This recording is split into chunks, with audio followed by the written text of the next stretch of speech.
Welcome back, everyone, as we approach 7:30 here on this Wednesday morning. We are so glad you're with us. I'm Leanne Taylor. And I'm Tess Monty. Our team coverage this morning continues. We're getting ready for that winter storm, and we do have crews across the area. We're going to start, though, with Alan Crone. He's got a look at the timeline of this storm. It's getting closer, isn't it? Yeah, it is. And we're walking back and forth from the radar and looking at all of the tracker information here. So I'll come in and kind of move out occasionally through the next hour and a half here.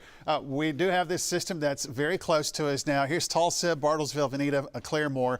So we're tracking the leading edge, and part of this is in terms of some freezing drizzle and rain, and then right behind it, that's where we're getting into more of a sleet pellet mixture across Pittsburg County, the Holdenville area to Shawnee and Oklahoma City.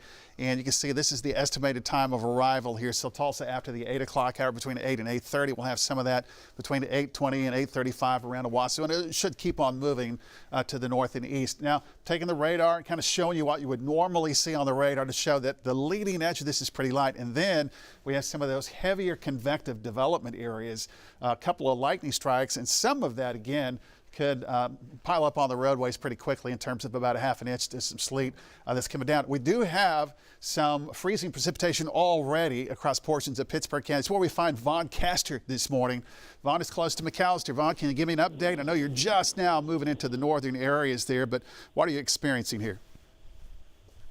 Yeah, y'all are dead on with the that leading edge, very leading edge. Thankfully, there's not very much of it, but that's freezing rain. And then you quickly get into the sleet as I moved further south. But I think it's worth mentioning, Alan, that, you know, we're used to temperatures being right around freezing when stuff like this happens. It's 20 degrees here. So everything that falls is going to be sticking, and everything's going to get slick a whole lot quicker than it usually does, Alan. Okay, so Vaughn, appreciate that. JD is out. Bob, Tim, Brandon, we have lots of trackers as this gets closer into the metro. We'll have more specifics on this timeline because we're at the very beginning phases of two waves. We'll see you in a couple of minutes with more. All right. Thank you, Alan. 7:31. Meteorologist Stephen Nairns, he's keeping a close eye on the morning drive. Could get a little dicey this morning. It will. I mean, once the precip gets here, it will get dicey. We'll just go ahead and say that. You've seen these shots from the south and west already where the sleet's piled up pretty fast. So Tulsa, there's BA Expressway 169. Of course, we've got the wind to deal with right now, the bitter cold. And traffic map just fine. Hoping we can maybe get through kind of the main rush hour without things getting too bad. But again, the precip approaching from the south and west. Temperatures are in the teens. As Vaughn mentioned, it's about 20 in McAllister. We're in the mid-teens in Tulsa. So like Vaughn said, he's right about this, is that when precip falls, it's going to stick pretty much immediately. Not a lot of that's going to melt off because of how cold it is. This is looking from kind of the southwest side of Oklahoma City, I-44 just southwest OKC. Look how quickly the sleet piled up on the roads there. That's what we're anticipating here as the morning goes along in the midday hours. Once the sleet and freezing rain move in, things will go downhill quite fast. Drive times right now, Owasso 14 minutes, Claremore 25 minutes, and Skytook 19 minutes. Thanks, Stephen. Our live team coverage continues as road crews across Green Country prepare for this another round of winter weather. Let's check in with News on 6's Brooke Griffin. She's stationed in Muskogee. She joins us now with what city leaders there are doing to get ready for the storm. Brooke? Well, driving around in the past hour or so, I ended up finding at least 50 or so different tree and power crews already stationed here in Muskogee. They are ready to go at this point. I talked to a few of them. Now, there's even more supporting vehicles here, and they say this is just really the start of it as this weather takes a toll on the city. Now, those crews tell me that they will be here for the duration of the next 3 days, at least, if not even longer. They are part of hundreds of crews spread out across Oklahoma as the weather moves through. Now, Muskogee city leaders tell me that they also have their trucks ready and loaded, but they likely won't pre-treat due to the possibility of the rain coming in first. They say that they will get crews on the road in the second that the winter weather moves in, and they tell me that they feel more prepared than ever for this weather that's moving in. It's been such a short time since our last major storm here in Muskogee. We've been able to keep the trucks ready to go and keep all of our stockpile ready. So we're ready for this storm. and the county crews are going to be out here as well. They say that they'll be hitting the roads any minute now to keep those county roads safe as well. Live in Muskogee, Brooke Griffin, Oklahoma's Own News on 6. Brooke, thank you. OG&E also getting ready for the storm. More than 3,000 workers are being staged across Oklahoma just in case of those power outages, like those trucks we just saw in Muskogee. If you see down power lines, be warned. Stay away from it. Also, make sure you have a winter weather safety plan in place. And if you do lose power, you report it to OG&E either by their phone or by email or online.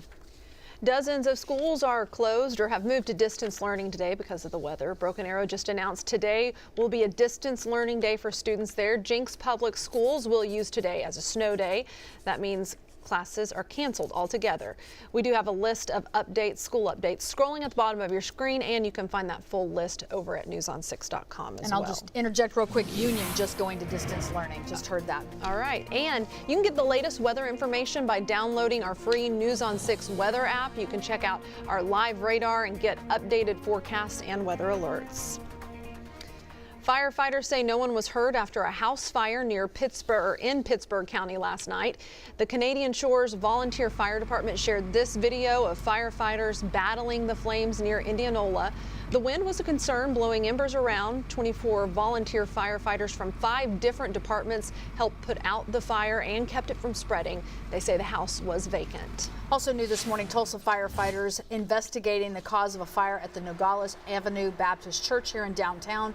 Happened about 1 this morning. Firefighters say there was a small fire in one of the rooms of the church, but they were able to get that put out pretty quickly. No one was hurt.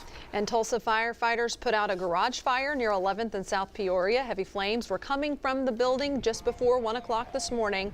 We're told no one was inside and the cause is under investigation. House Republicans in Oklahoma have introduced a bill that would bring high-speed internet to 95% of the state in the next 5 years. The bill would create an Oklahoma broadband office, which would develop a plan to collect and distribute funds for the expansion. The office would only exist until 2028, when the expansion is supposed to be finished. House Speaker Charles McCall wrote the bill and says it would help create jobs and is as essential as phones and roads. A House committee will hear the bill on Thursday. A bill unanimously passes out of the state committee that would require insurance companies to cover the cost of diagnostic mammograms. Tulsa Representative Melissa Provenzano wrote the bill. Diagnostic mammograms are more sensitive than a standard one and are usually done because the doctor might have spotted a problem during an annual screening. The bill now heads to the full House for a possible vote. It is 7:37. When it comes to winter weather, there's kind of a buildup and you're just waiting for it to get here. Well, we're seeing it in the western part of the state. It's on its way. Let's check in with Alan for the timeline. Yeah, it's just a little south of the metro right now.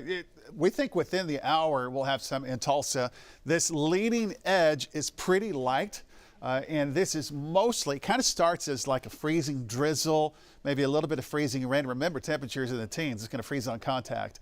And then right behind it, it tries to flip over to some sleet or kind of ice pellets.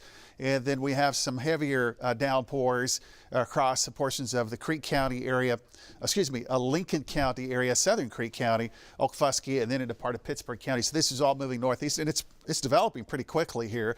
This is just an estimated time of arrival. So we're thinking between 8 o'clock to 8:15 in the metro, Muskogee at about 8:15 to 8:20, and it'll just keep on moving to the north and northeast Bartlesville between 8:30 and approximately 9 o'clock. So here's Tulsa. Now, we've had some flurries off the lake this morning. They're still underway in some spots, but now this is advancing pretty quickly into Southern Creek County, also just south of Okmulgee to Henrietta, McAllister, Pittsburg County. You have a little bit of freezing drizzle, some sleet pellets starting to come down as well. That extends all the way to 270 eastbound, and it's moving north. So between 8 and 9 o'clock, this is going to be in or nearing most, if not all, of the metro. We're going to have periods of sleet occasionally through midday. After the lunch hour, relatively speaking, let's say 1, 2, 3 o'clock, it'll start to thin out a little bit. And then we have another wave, the second wave of this system, pre-dawn tomorrow through the first half of the day. And then Friday's going to end up being cold and dry. We've not changed too much from yesterday and the day before. Mostly it's going to be about a ½ inch to possibly 1.5 inches of sleet, which doesn't sound like a lot, but sleet on roads with temperatures in the teens can be very problematic. And the potential before that kind of happens to have a little bit of a glaze as well. well. And then on top of that, the potential also for southern and eastern areas to have more in the way of icing as this event unfolds, especially later tonight and early tomorrow, far southern and eastern Oklahoma into western Arkansas. The winter storm warning still underway. Tulsa south, by the way, that goes into the North Texas area. The only change this morning to the warning criteria or the warning areas, Craig County and the Ottawa County now included in the winter storm warning. Southern Kansas included in a travel advisory. 15, that's the wind chill. We have sub-zero wind chills. North winds at 15 to 30 miles per hour. So we're out and about. So here's McAllister. Here's a live look right now. This is what it looks like in McAllister. You see Von Castor. So it's been precipitating here for about the last 30 minutes. And the roadways are covered with that sleet mixture and a little bit of icing there. Bob Roloff is near the Creek County Bristow area and just now starting to get into some very light precipitation. So we're going to be tracking this through the morning hours. All right, what's coming up next? We'll take a look at this timeline, the radar, and Stephen Aarons will have more on the forecast in our next update. Sounds good, Alan. It's 20 till 8 here on this Wednesday. A new shop has opened on the Mother Road Market. How the shop is giving back to families in Mexico. As we keep you updated on the forecast, updating you on the traffic as well. We're good in Tulsa for the moment, but that's set to change soon. Updates after the break.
Traffic Alert, presented by Jim Norton Chevy.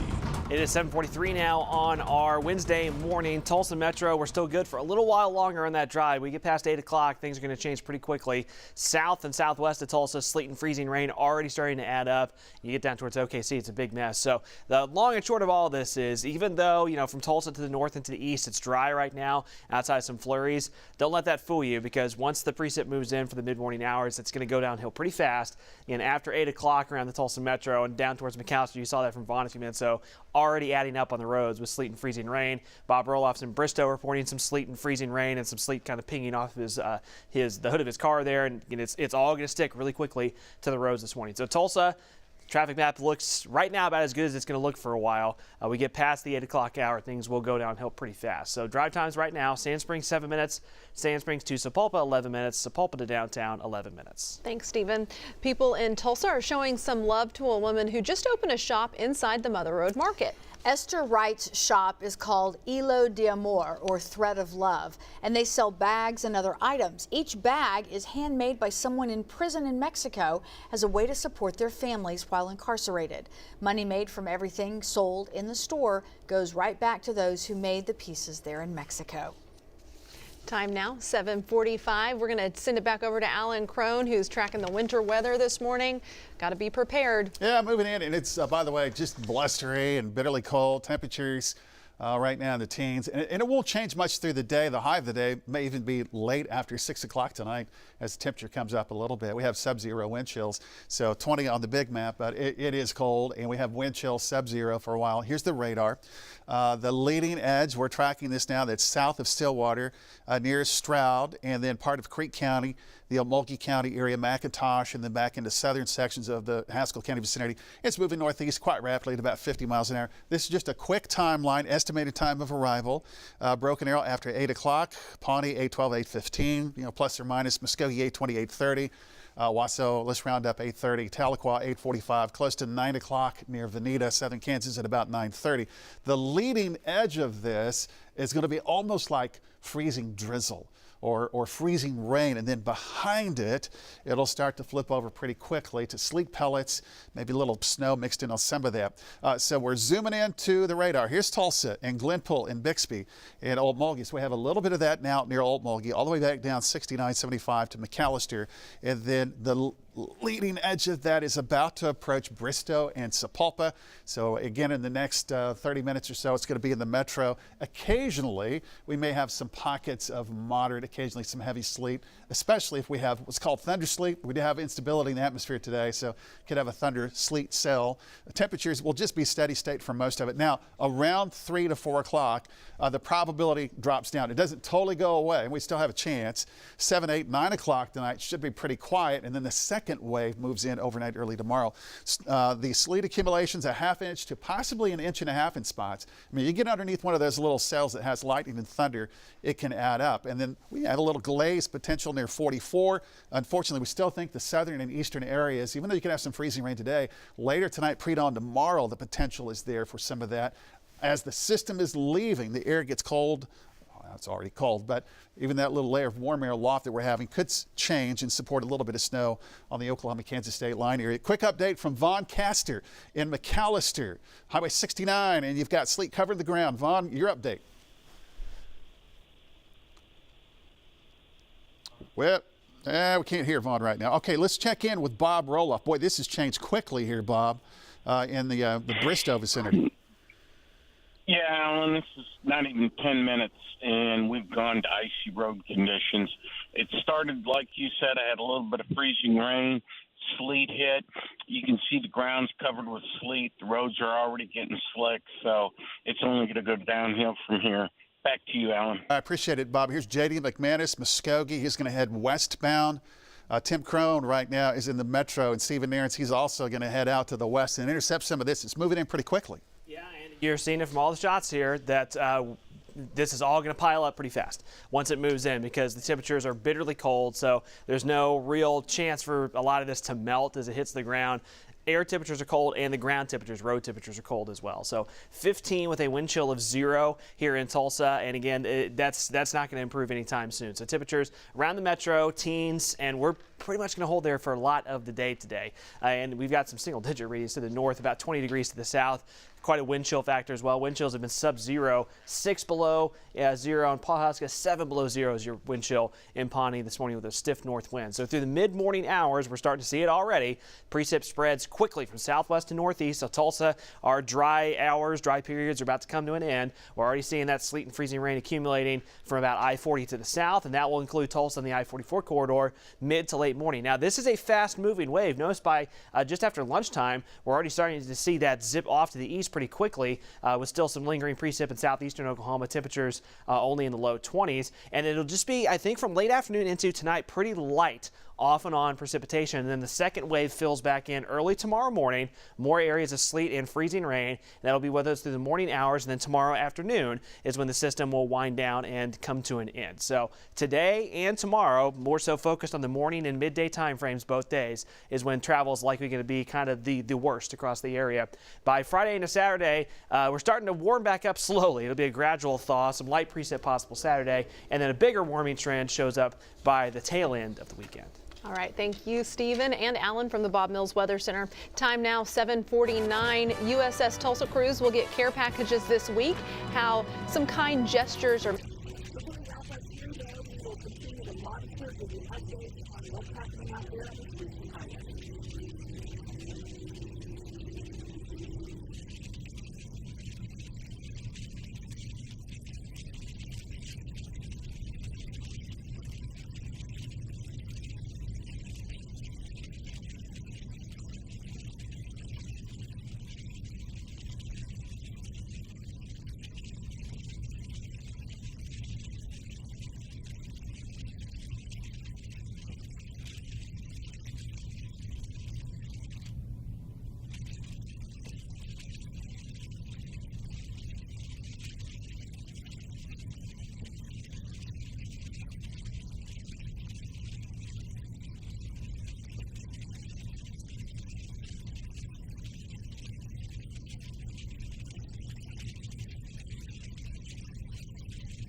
Welcome back, folks. 7:53 on this Wednesday morning. We've been hitting the road the last couple of hours in Tulsa. We've been doing just fine. That will be coming in shortly. So the first clock looks pretty good, right? But we're staring things down a little bit. The precepts moving in. I took off some of the wintry colors. You can see where through the stars. And this is way below freezing. The freezing rain was clean. We just saw some bottom significant for freezing rain and sleet in Bristol. It's actually kind of report from 80 Kansas. It's down 175. Wogie is seeing freezing rain and Well, they actually came after the lightning. We talked about that. So there will be a chance for what we call thunder freezing rain or thunder sleet, which is not rain. That means that you could have some pockets of really heavy precip on that occurring. So that's going to move into Tulsa over the next hour or so. So if the sleet moves in, we will look at this any further for the mid to late morning hours. Now, the precip will taper off and intensity this afternoon. That will midday hours. It's going to be a rough go travel-wise, so make sure you got your emergency kits in your car and you are properly bundled up and prepared for some pretty tough travel in the next several hours. Drive times right now: Claremore 24 minutes, B.A. Lynn Lane 13 minutes, and Glenpool 15 minutes. All right, Stephen, thank you. Some newlyweds won't soon forget their wedding day or the date. Plenty of couples decided that Tuesday, February 22nd, 2/22 of 22 was the perfect day to get hitched. Laverne's wedding chapel in Miami was booked all day, and one couple even managed to say their vows at 2:22 p.m. And this just kind of happened. We're just like, yeah, let's do it. She called me at work last Thursday and asked me if I wanted to, and I said, yeah, let's do it. Why not? The owner of the chapel said it reminded her of 7/7 of 07, Yep. which was another busy day. And I go all the way back to 1977. Had a friend that got married at 7 o'clock at night, Alan Crone. All right. Congratulations. Yeah, okay. Big coats out the door, and this is the hour. We're going to go into this 8 to 9 o'clock hour, and we're going to have some wintry precipitation moving into the metro. We're at 15 now. Another issue, it's just very cold weather. So there it is. It's about to move into southern Tulsa County. So from Okmulgee to McAllister, and then Stillwater to Shawnee. It's developing some freezing rain, freezing drizzle, and sleet. We'll have more on this coming up next hour. Sounds good. All right, in our next hour, we will continue our winter team coverage. We'll have the latest on the traffic, on the weather as well. And some green country schools also celebrated Tuesday in some unique ways. We're going to show you those celebrations, but again, much more winter weather coverage coming up right after the break. Welcome to Sonic. May I take your order? Can I get 2 patty melts? Melting the cheese. Order up. Sonic patty melt. It's 2022, and we've all had to learn new processes and set new expectations on what to expect when buying a product from almost any industry. In our world, that expectation is that things have changed when it comes to how you shop for and purchase your new truck. The availability of Ram truck inventory remains limited, but there's still a great way to get exactly what you're looking for and get the best deal in Oklahoma from our team at Jim Glover Dodge Chrysler Jeep Ram. Call us, text us, or come sit down with us to build your perfect truck. We may have it in stock or already being built, and we can put your name on it. Or we can custom order your truck with every option that you want. It's Ram Truck Month, and right now you can get up to $8,000 off MSRP when you order your new 2022 Ram, and we'll deliver it straight to your driveway absolutely free. Scan the QR code now to text and get more information on how to order your 2022 Ram with up to $8,000 off MSRP. Come see us during Ram Truck Month at Oklahoma's #1 dealer, Jim Glover Dodge Chrysler Jeep Ram, or shop online at jimgloverdodge.com. Think premium can't be capable? Think again.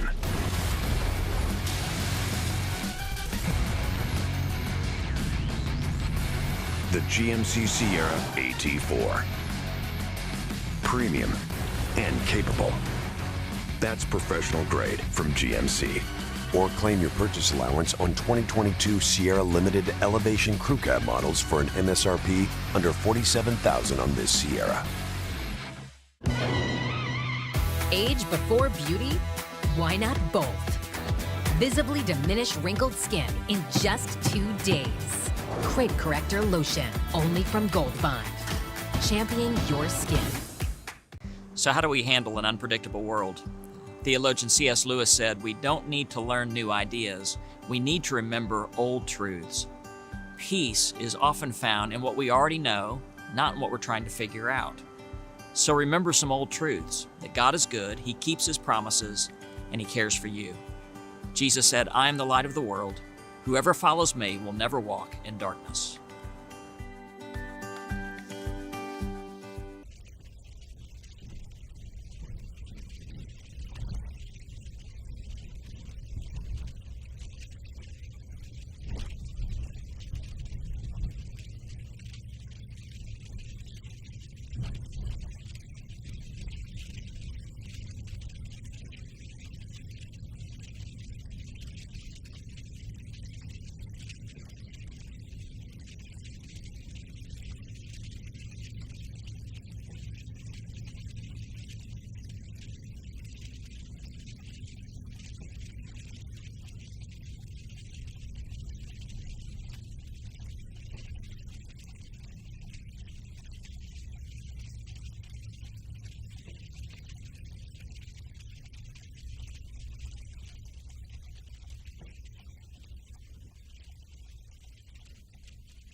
At 8 o'clock on 6 in the morning, there's a wind 3 mixture. Coming towards green country.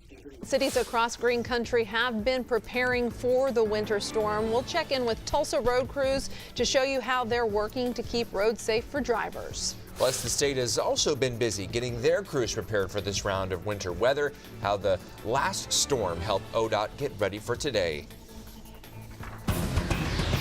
Oklahoma's own News on 6 starts now.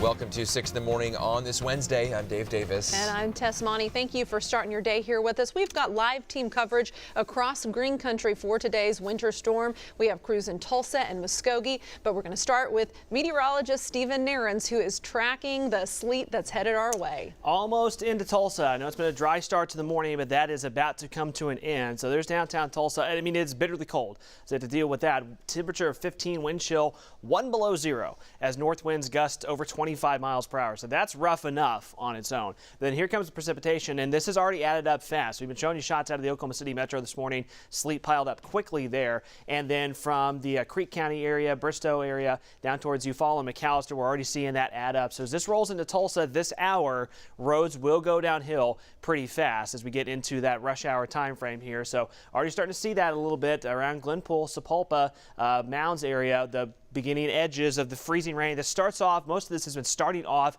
right on the leading edge as freezing rain, and then when the heavier pockets arrive, it transitions over to more sleet.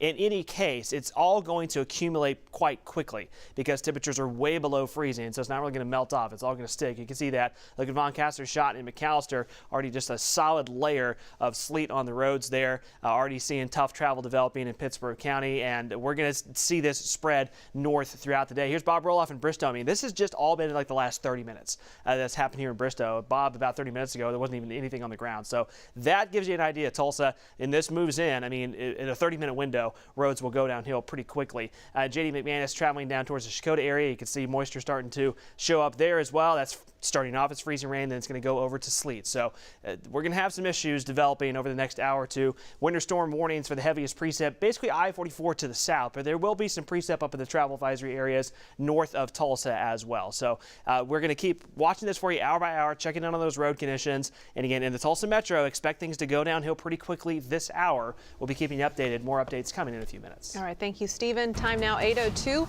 We'll take you out on the streets, sort of. We're going to give you a look at our traffic map, and looking here, things are not so bad, but I'm on the Tulsa traffic map that I have on my phone. It's showing a couple of crashes on Riverside Drive, so keep that in mind. And of course, as the winter weather comes in, you'll definitely want to slow down and give yourself plenty of time to get where you are going this morning. Here are your drive times in from Broken Arrow. That's 13 minutes, 8 minutes from Tulsa Hills to downtown, and 7 minutes from Sand Springs to downtown. The city of Tulsa says it's ready for today's winter weather. Crews have been out treating the roads since midnight. News on 6's Cal Day kicks off our team coverage this morning. Cal? Dave and Tess, good morning. We are at the City of Tulsa Salt Yard here, and that's where we're seeing a lot of those trucks come in here and make that mixture of the brine, which is the water, and salt. We've seen them big flow of trucks coming through here in the last hour, getting ready and heading out on those roads.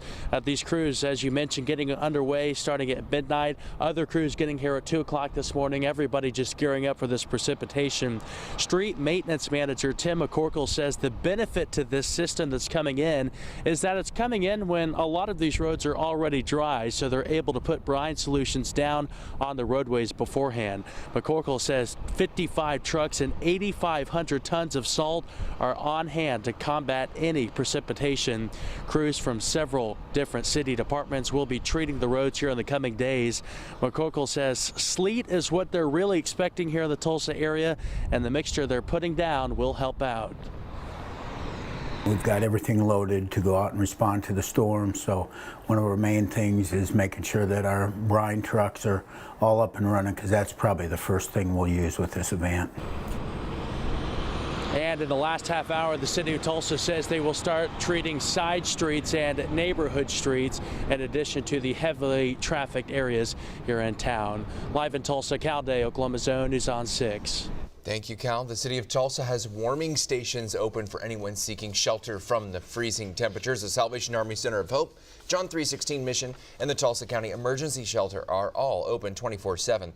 If you see someone out in the cold who needs help, you can also call Housing Solutions Tulsa. They're at the number at the bottom of your screen. Road crews are out spreading salt and sand mixtures on highways as sleet and freezing rain makes its way into our area. News on 6's Mallory Thomas picks up our live team coverage with the details for us there. Mallory? Hey, good morning, guys. So far things are looking pretty good this morning. I've driven on the BA 412 and the Tisdale, and I really had no issues so far. But like Steven said, things can change very quickly once that storm hits. ODOT says that they have 25 trucks that are out on the roads spreading that salt and sand mixture on Tulsa's nearly 500 bridges and overpasses. They're also working to cover nearly 1,100 miles of highway lanes around the county. TJ Gerlach says crews spent the last couple of days preparing for this storm. Into the lower temperatures and the wet outside is we'll start treating the bridges and overpasses, make sure that they're safe for drivers, and then as more sleet or freezing rain starts falling, we'll start treating the main lines and any ramps as well. And we have seen those trucks that are coming in for the salt and sand mixture. Gerlach says luckily because of last week's storm, they were already prepared with that salt and sand mixture, so it's easy for them to load up and then head back out on the roads. Live in Tulsa, Mallory Thomas, Oklahoma's Own News on 6. Thank you, Mallory. The city of Sapulpa says it has crews ready to work 12-hour shifts if needed. City leaders say they have about 500 tons of salt on hand. They used 300 tons a few weeks ago when it snowed. Sapulpa Public Works Director Steve Hart says there isn't much they do differently to prepare for the ice compared to the snow. Depends on how, the precipitation comes down and how much there is. We will obviously be out pre-treating bridges with salt ahead of time, regardless of whether it is ice or snow. And then the more snow we get, the more plowing we do, the more ice, the more salt. Hart also encourages people to keep faucets dripping to prevent pipes from freezing. OG&E also preparing to respond to the winter weather. More than 3,000 workers are being staged across Oklahoma just in case of power outages. If you see a downed power line, stay away from it. It's also a good idea to have a winter weather safety plan. If you lose power, you can report it to OG&E by either phone or online. Dozens of schools are closed or have moved to distance learning today. Here are just some of the largest districts in the state. Broken Arrow and Union, they will be distance learning today. Jenks Public Schools will use today as a snow day, so classes are canceled at Jenks. We have a list of school updates scrolling at the bottom of your screen. Of course, many, many more. The full list can also be found newson6.com. Also, you can download our News on 6 weather app if you haven't already for instant storm alerts for your hometown down to street level. And new this morning, Tulsa police say a driver's in custody after driving his pickup truck into a creek. Officers say they were called out to a domestic dispute between 4 adult family members at a house around 3 o'clock this morning. Police say 2 adults and 3 children left in that truck. Officers say the driver lost control of the pickup and crashed into Mingo Creek near 4th and Mingo. Thankfully, everybody did get out safely. Officers say they believe the driver had been drinking. And Tulsa firefighters put out a garage fire near 11th and Peoria. Heavy flames were coming from the building just before 1 o'clock this morning. You can see there in the video. No one was inside and the cause is under investigation. Tulsa firefighters also investigating the cause of a fire at the Nogales Avenue Baptist Church in downtown Tulsa. This happened around 1 this morning, just west of that loop of highways around downtown. Firefighters said there was a small fire in one room of the church, but they were able to quickly get it out. No one was hurt. Firefighters say no one was hurt after a house fire near Pittsburg County last night. The Canadian Shores Volunteer Fire Department shared this video of firefighters battling the fire near Indianola. The wind was a concern, blowing embers around. 24 volunteer firefighters from 5 departments helped put out the fire there in Indianola, kept it from spreading. They say the house was empty. And time now is 8:09. We want to get straight over to Stephen Narins.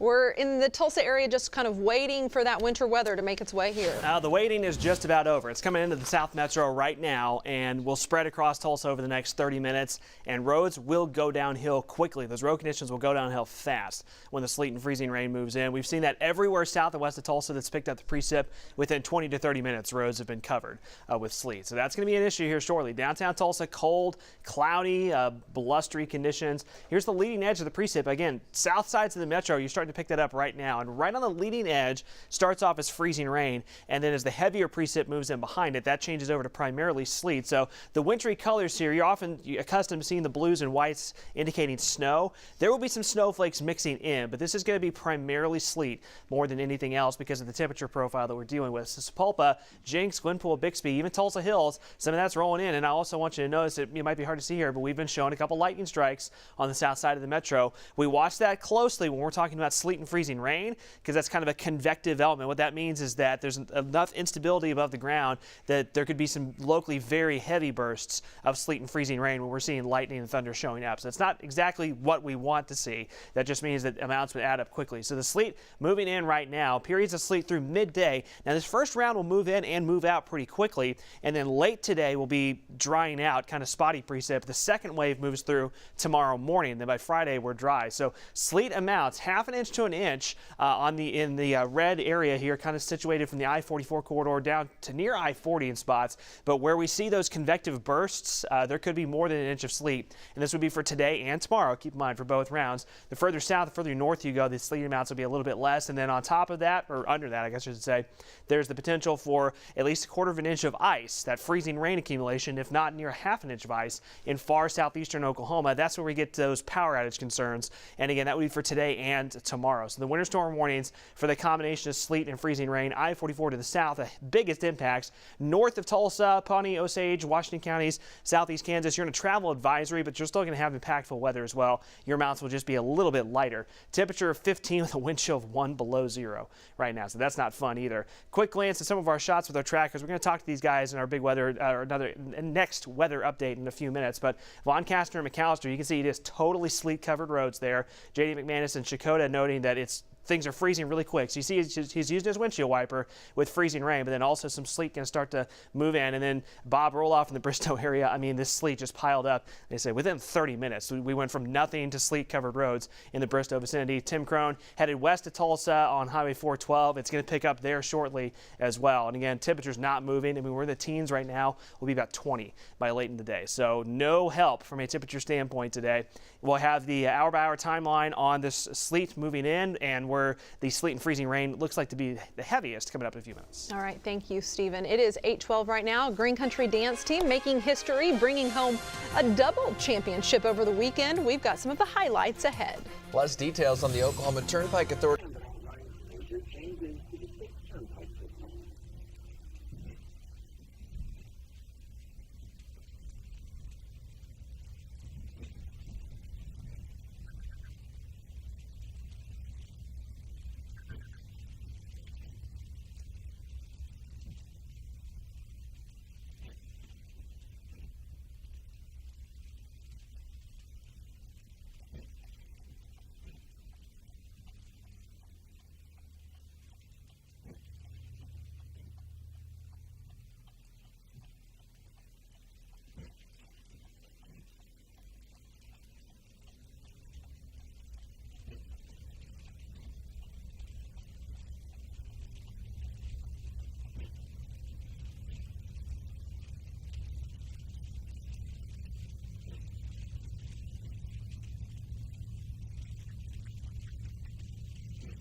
Slowly move north.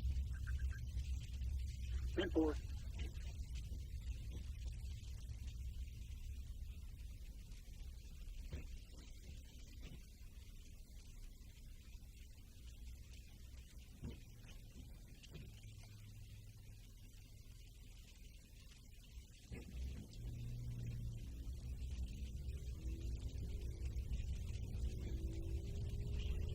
40 is sleet cover now. For the rollers. Roger that. And it looks like 10 should be on the box now. 10, hello.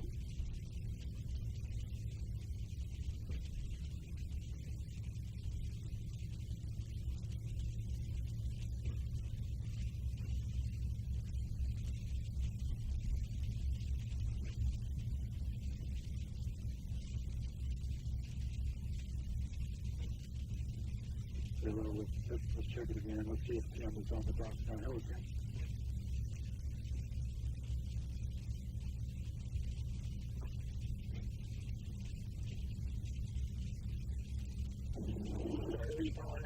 I'll just double check the big here on the box, and you can hear it. We can hear you. All right, yes, I'm hearing it. You're dropped off at 99. You're good for that. Roger that. Okay. Everybody should be on that except for Brandon. Brandon won't be on until later this morning. So this is it right now. Appreciate it. Talk to you guys in a minute. 888. As we take a look at our traffic situation, you know, Tess was mentioning earlier about how there were some accidents popping up on the City of Tulsa Riverside, the City of Tulsa map. So just be aware that some of the roads, you know, could just be aware that they could be slick, and especially as the storm system comes in, any existing accidents are going to be even trickier to get around as the roads get bad. So drive times right now appear to be pretty normal. Owasso to downtown, 14 minutes. Broken Arrow to downtown from Lynn Lane, 13, and Tulsa Hills to downtown should be 7 minutes. The Oklahoma Turnpike Authority is revealing its new 15-year plan for turnpikes. Governor Kevin Stitt announced the changes, which include interchange improvements and moving to an all-cashless system. The plan is called Access Oklahoma and also includes widening the Turner Turnpike to 6 lanes from Oklahoma City to Tulsa and widening the Will Rogers Turnpike from Tulsa to Claremore, among other things. I think investing in infrastructure is going to make a generational impact. The $5 billion plan will be paid for by bonds and will not impact the state budget. The Sapulpa High School Ping Ping dance team is dancing into history. Over the weekend, the team won 2 national championships. The first win was for a routine that combined pom, jazz, kick, and hip hop. The second was for the team's small varsity high kick. This is huge in the dance world because there are a ton of amazing dancers, especially at DTU Nationals. We've been going ever since they started, and the competition just keeps getting harder and harder. So it was a huge deal. This is the first time the dance team, again known as the Ping Pings, won 2 first-place awards during the national competition. Congratulations. Their 50th year of existence, a lot of celebrations. We do want to talk about the weather as well here at 8:16. Of course, sleet and freezing rain, moving into green country soon. A live look we were going to show at one of our storm trackers in the Oklahoma City area right now. Yeah, near OKC, and you can see the roads covered with, it looks like snow, but I believe that's going to be sleet. So we're going to check right in with Stephen Aarons, who's going to tell us exactly what we're looking at and the timeline for it coming to Tulsa. Yeah, it's sleet, and we're going to have that piling up here pretty soon. And south of Tulsa, that's already happening. So downtown Tulsa, this is about as good as it gets from a road standpoint. Temperatures in the teens right now, only about 20 this afternoon. So the very cold air sticks with us. That's part of the problem here. Temperatures are so far below freezing. You know, it's one thing when we have sleet and freezing rain and temperatures, 29, 30 degrees, there's some melting going on. We're in the teens, so everything that's falling is sticking on contact. So here's the wide view. This is coming into Tulsa right now in the next few minutes. Again, the leading edge, very leading edge is freezing rain, and then behind it is primarily sleet. And so Tulsa downtown in the next about 10, 15 minutes, that'll be moving in. And then some areas from, say, Claremore, Fort Gibson Lake after the 8:30 time frames when that starts to move in. And here's the closer in view on the metro over the last couple of minutes. There's been a couple lightning strikes at Tulsa Hills, Jinx, Broken Arrow, freezing rain moving in. That'll transition over to sleet. Creek County, you've seen a lot of that already adding up. And the hour-by-hour forecast is not pretty as far as weather is concerned today. We're holding in the teens most of the day. That uptick in precip now through about lunchtime, and then this afternoon, notice how much it drops off. After the early afternoon hours, that moves off to the east. And I think late in the day, we go pretty calm from a precip standpoint before the second round picks back up overnight. Could be a burst of nearly as much as an inch to an inch and a half of sleet in the areas, kind of the I-44 corridor just to the south. Lighter amounts outside of that, but impactful enough that it's going to cause road conditions conditions almost area-wide, and then 1/4 to 1/2 inch of ice, that freezing rain accumulation possible from later today, overnight into Thursday in southeastern Oklahoma. That's where those power outage concerns. Could there be any snow? Yes, but it's mostly going to be light. Kind of the backside of the system might be a trace to an inch of snow in spots. So Vaughn Caster has been around McAllister. Notice how slowly things are going there already. Sleet has piled up quick. Bob Roloff in Bristow. Bob, if you're there, just a quick update. Boy, this changed within like 30 minutes. It went downhill pretty fast. Yeah, Stephen, it's pretty well sleet covered the roads right now. There's obviously slick, and the sleet's still coming down pretty good. And there's probably a couple areas, I think we're well over 1/4 inch of sleet just in 30 minutes. Back to you, Stephen. Bob, yeah, it's like I said, it's coming down fast. JD McManus, I-40 corridor just west of Choctaw, and JD, it looks like it's adding up pretty quick there too. Yeah, that's right. We initially had some freezing rain that just froze instantly on contact. Now we've got sleet, and I-40 is sleet covered. Traffic's starting to slow down as it's getting very treacherous. Back to you. All right, JD, appreciate it. And again, this is just the example, folks. Anywhere where that sleet's falling, it's going to be it's going to add up quickly. Tim Crone's been around Jenny and sees west of Tulsa and then dropping south into Creek County. So this gives you an example. Look how clear it is, relatively speaking, there. But then see the other shots we just showed you are fellows that are out in the sleet-covered areas. So travel conditions will go down pretty quickly this morning. Alan's got a little bit more on this. Yeah, temperatures also another part of this story. It is flat out cold. We have wind chill values that are sub-zero, 14 right now in Broken Arrow, 13 in Claremore. Basically, these numbers will be steady state for the majority of the day, and then late this evening, it'll climb a little bit. So we're anticipating the high of the day, maybe around the 9 to 10 o'clock hour tonight. We hit 20. Sub-zero wind chills across northern Oklahoma. So here's the future view forecast. So we're in this hour between 8 and 9 o'clock. You see the leading edge along 44 south and east. We have some thunder sleet occasionally. So if you're underneath a little bit of this, it'll pile up pretty quickly. Now, it doesn't totally go away, but around the noon, 1, 2, and 3 o'clock hour, it thins out a little bit across the northern areas. Watch to the south what happens here. This is the second wave late tonight and early tomorrow morning. This will still be mostly sleet and snow in the northern areas, but the potential for some freezing rain across far southeastern and east central Oklahoma tomorrow morning for the first part of this system for the morning hours, and then by the afternoon, that's going to move out far southern Oklahoma. Tomorrow afternoon would even go above freezing, but it will take late in the day for that to happen. So periods of sleet, wintry mix moving into the metro. The second wave overnight early tomorrow. Sunshine Friday. We make some improvement this weekend, and lower 60s for Monday and Tuesday. Alan, thank you. Stephen, as well. We appreciate it. 8:22 after the break. We'll have the latest on the potential war with Russia and Ukraine as more than 24 countries officially declare sanctions against Russia. Tulsa's only full-time news helicopter, Osage Sky News 6. The President's Day Super Sale at Furniture Row has been extended, so there's still time to save $100 on every $1,000 you spend. Check out special purchases while they last, plus 7 years no interest. But hurry, the extended President's Day Super Sale at Furniture Row ends soon.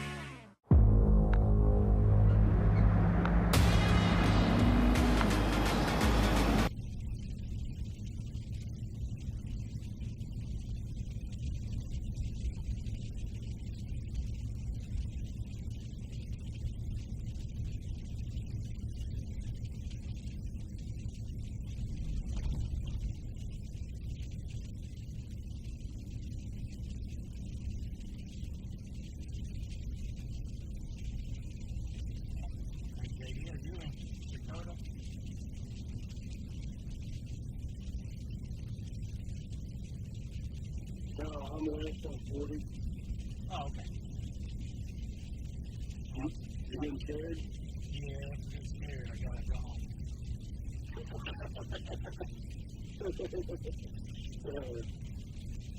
Now you head north? Yeah, I'm just kind of checking out road conditions. Yeah. Trying to stay in the meat of it. Yeah, I'm going to go over to Henrietta, so. Man, that is some heavy stuff to make up to Henrietta. Yeah. It's pretty heavy right here, I mean. That's towards Seminole, man, that is. I think that's like that. Yeah, Seminole been getting it. A couple inches of power sleep. Yeah, it'd be interesting to see what Seminole has. Yeah. Yeah, there's been a lot of thunderous sleet reported here recently.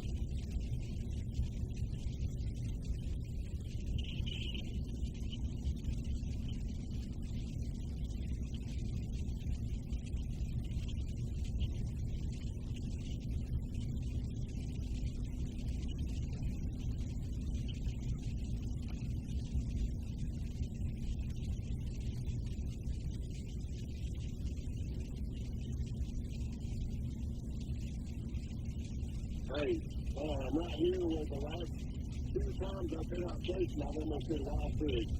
I'm in that area, so. Watch out. Bob may be near. 3rd time's a charm. You say Bob? Watch out for Bob. He may be right there. Oh my goodness.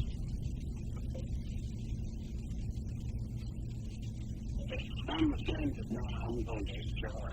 The United States, Canada, and more than 2 dozen countries in Europe have added economic sanctions against Russia as the threat of an invasion of Ukraine grows. Russian government Vladimir Putin announced he will deploy what he calls peacekeepers to 2 areas held by pro-Russian rebels in Ukraine. The most Ukrainians want to join the European Union. The sanctions target high-ranking Russian officials as well as 2 banks. Germany's chancellor announced from Russia, and the UK placed sanctions on 5 Russian banks. As the world focuses on Ukraine, some Oklahomans are looking back on their time spent in the country. That includes members of the National Guard who helped train Ukrainian troops in 2017. Many of those members still remember the progress and connections they made with the Ukrainians. In their own staff, they really started to improve their doctrine, kind of more aligned with Western standards rather than old Soviet standards of doctrine, and they were moving in the right direction towards being able to interoperate with with NATO forces. The Guard members also helped modernize Ukraine's facilities, helping with housing and building a simulation center.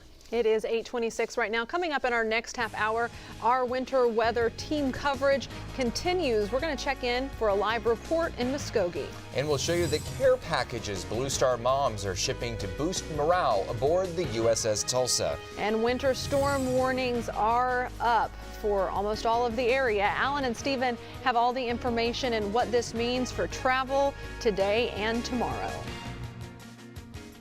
Oklahoma winters.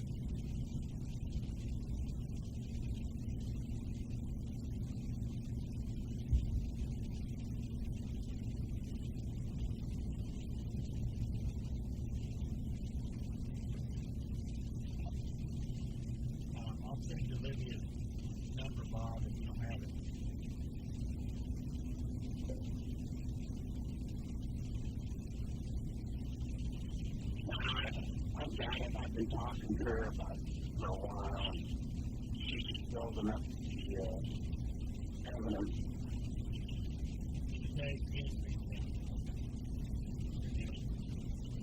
Like to hear that?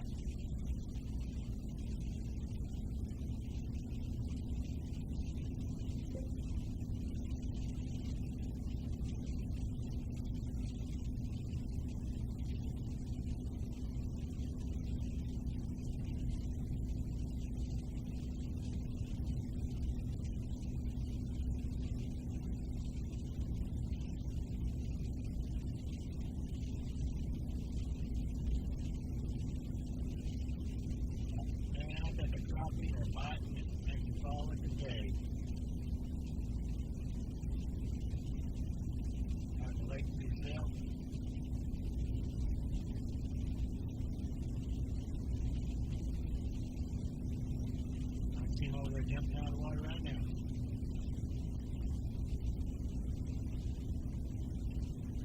Oh yeah, and Alan's always saying it's good coffee over down there.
Welcome back to 6 in the morning. Time now 8:30. We're looking over gathering place and It yet, but soon the sleet and winter weather will come. Thank you so much for starting your day here with us on News on 6. I'm Tess Monty. I'm Dave Davis. Yeah, it is moving in right now. You might not see it on the gathering place camera. You know where you can see it? Let's look at South Tulsa. We've already got sleet covering the road there. So this is how quickly it's happening. I mean, we were going from nothing to sleet-covered roads in the span of about 20 to 30 minutes as this precip moves in. So this is why we keep saying, if you've got dry conditions right now, enjoy it, because once the precip moves in, it goes downhill in a hurry. So South Tulsa 169, already sleet on the road there, and this will continue now through about lunchtime. There's going to be some pockets of some pretty heavy precip. Again, you're seeing lots of blues and whites on radar. Often that usually indicates snow, but right now this is primarily sleet. Might be a few snowflakes, but it's freezing rain that transitions over to sleet that's going to continue to spread to the north and east. Coming into Tulsa downtown right about now, but Tulsa Hills, Jenks, Glenpool, Bixby, you're already starting to see that move in. Where we start to see these yellows and oranges pop up,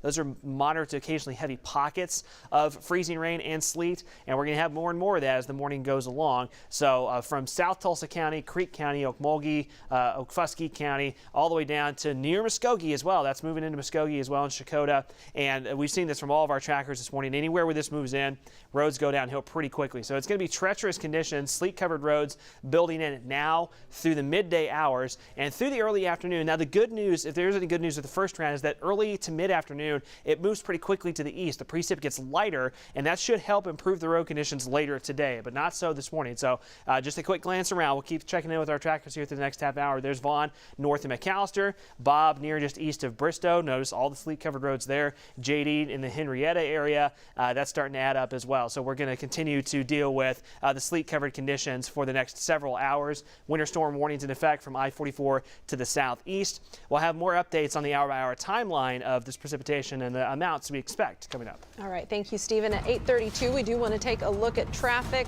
and with that winter weather coming in, you definitely either might just be a situation where you stay home or give yourself a lot of time. We're just seeing slowdowns, a few slowdowns in some different places right now. No crashes to report. Here are your drive times coming in from Claremore. A little bit of a lower speed, 65 miles per hour and a 25-minute drive into town. 14 minutes from Broken Arrow, and a big slowdown, or a bit of a slowdown on 75 northbound out of Glenpool with a 20-minute drive to downtown. And we do continue our live team coverage as road crews across Green Country get ready for this round of winter weather. News on 6's Brooke Griffin is in Muskogee for us. And Brooke, what is going on down there?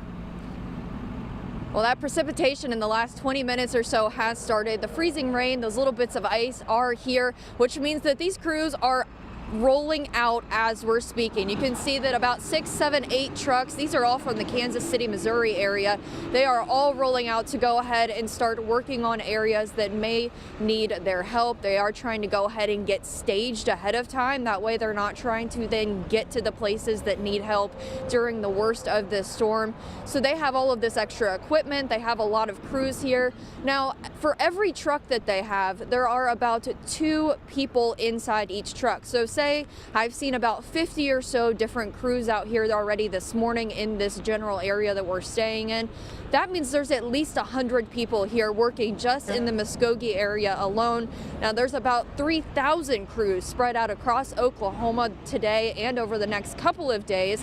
And the city crews along with county crews as well. Everybody is out here and ready. Take a listen to what the county had to say.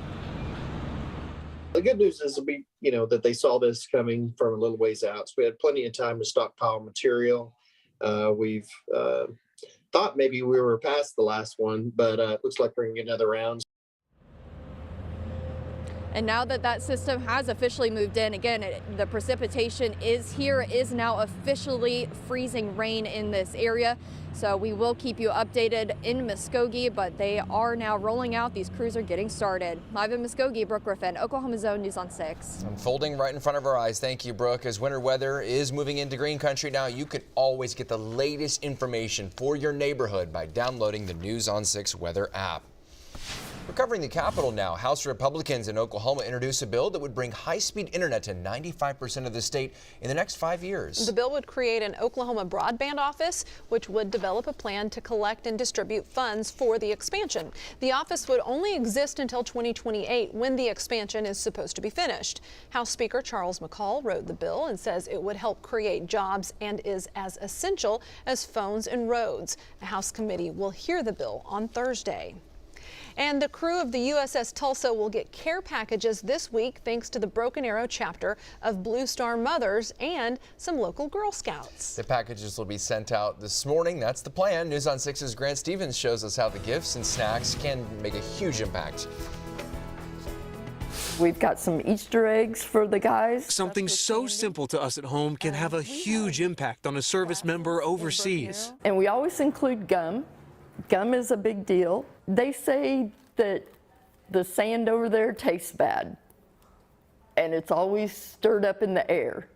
So gum helps them get that taste out. These care packs are full of those little items worth so much to those receiving them. We've run into people on the street. Oh, you're a Broken Arrow Blue Star mother. I got a package from you. Thank you very much. The feeling is mutual. This one says, thank you, we appreciate you. A mother's love is a powerful healer and sometimes needed to support other Blue Star moms. You answer the phone and your son says, what are you doing, Mom? Well, I'm sleeping because it's 4 o'clock in the morning here. But then he wants to tell you about the firefight he was just in. When you get that phone call, you don't know what to do. You don't know who to turn to. And I turned to my Blue Star sisters, and they helped out. Each mother joined to support our military. Go ahead and put those in. Those are the Girl Scout cookies you all brought. Their sons and daughters. They send care packages to them each month. But even if a deployment ends, they continue with a tremendous amount of care for each other. These are your babies. And when we ship these care packages, my son's name may not be on that list right now, but they're all our children. They're America's children. Grant Stevens, Oklahoma's own News on 6. It's a great story by Grant, and a great job that they're doing, those Blue Star moms. Absolutely. We appreciate all of our service members. It's 8:37. We also appreciate our meteorologists. They're working overtime today and tomorrow. Let's check in, see what to expect here. Going downhill pretty fast on the south side of the Tulsa Metro. Again, this just gives you the example of how quickly this will happen when the sleet moves into your area. South Tulsa, look at Highway 169. We've already got sleet covering the roads. Look at those entrance-exit ramps. Those are going to be really tough sledding, quite literally. The highway speeds, folks are obviously taking it much slower on Highway 169. We're seeing some crews trying to get through there and treat that. So South Tulsa not looking great. Then you look up towards Gathering Place, looks a little better. Give it 20-30 minutes, and this is probably going to look a lot different around Gathering Place as well. They're starting to see some light precip falling there. And again, this starts off right on the leading edge of some light freezing rain. And then as the heavier precip picks up, it transitions over to mostly sleet. There's the BA Expressway 169. So that's just a few miles down the road, and we're seeing the sleet starting to cover the roads as well. So kind of on the tail end of rush hour here. If you're heading outside right now, you got to be really careful. If you're north and east of Tulsa, it's still dry for the time being outside some flurries, but that will change soon. So you can see basically from about Pawnee to Tulsa to Muskogee, anywhere from there to the south and west, roads have deteriorated extremely quickly. To the north and east, you get up towards Bartlesville, Claremore, Veneta, Pryor, it's not so bad. But again, give it another hour or so in our northern and northeastern counties, Tahlequah as well. That will spread north and east, and the sleet will lead to roads really going downhill in a hurry. We're already seeing that. Sapulpa, Glenpool, Bixby, Jinx, Broken Arrow, Coweta, slick conditions, Olive Creek County, Pawnee County, Payne County, Okmulgee County, and all the way down towards Muskogee County and Okfuskee County as well. And now this is taking off kind of those wintry colors. You can see the areas of heavier precip. This is, again, sleet, a little bit of freezing rain. We're seeing the yellows and the oranges and the reds specifically. See that? That's some areas of some quite heavy precipitation. We'll see bursts of that at times. That's what's going to lead to the sleet really piling up in spots really quick. So the sleet moving in now through midday. Now early this afternoon, it will start to taper back off pretty fast. It's going to be about a 3 to 4 hour window where a lot of this falls. And then this afternoon to tonight, a lot spot lighter precip, and then the second wave moves in early tomorrow morning. How much sleet? Well, enough almost area-wide that we're going to have travel problems. Now, the far northern and far southern counties may be on the lighter end of the sleet totals, but at least half an inch of sleet is a possibility for a good majority of eastern Oklahoma. And around the I-44 corridor, Tulsa included just to the south, an inch to an inch and a half of sleet is a possibility today and also tomorrow over this 2-day period. That's enough to cause some major travel problems. And then on top of that, we're still keeping a very close eye on the potential for, instead of sleet, freezing rain from later today, tonight into Thursday near and south of I-40. McAllister, Stigler, Wilburton areas could be upwards of a quarter to near half an inch of ice, which is when we start to get worried about power issues as that ice freezes on trees and power lines. So that's what we're watching for. Again, a multifaceted look here, but it's obviously quite cold as well. We'll walk you through this hour by hour, check in with our trackers on those road conditions in just a few minutes. All right, thank you, Stephen. It's 8:40 right now. Coming up, see how some Green Country schools celebrated a unique day on Tuesday. A day all about twos, plus how Tulsa business and the community are helping families in Mexico who have a loved one in prison. Say Channel 53 on your Contour remote for Travis's latest forecast. Get a membership to Planet Fitness. That's $10 a month? That's right, Angry Reactions guy from TikTok.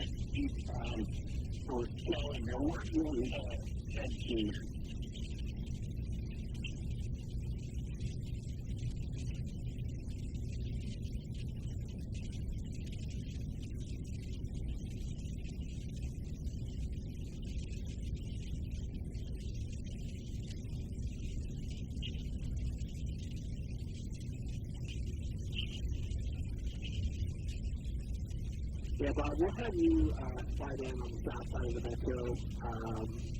Maybe once you get to Pontotoc, to get kind of the southern Tulsa County area.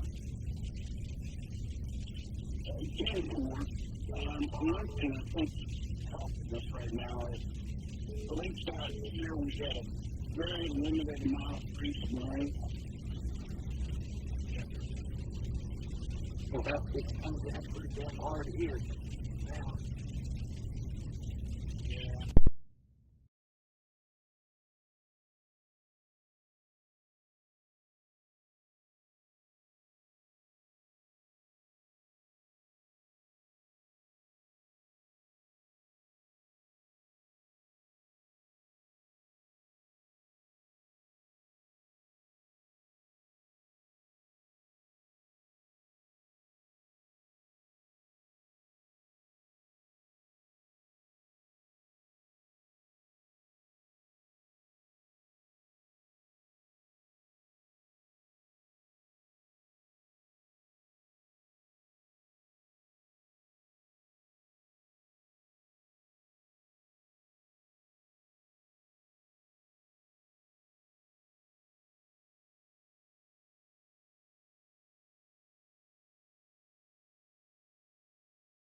Slower than normal. You get stuck. Wind pulls are downtown, average speed 45 miles an hour, 75 or 20 minutes. 2 turnpike speeds, I'd say 7. 153rd degrees on Memorial, 15 minutes.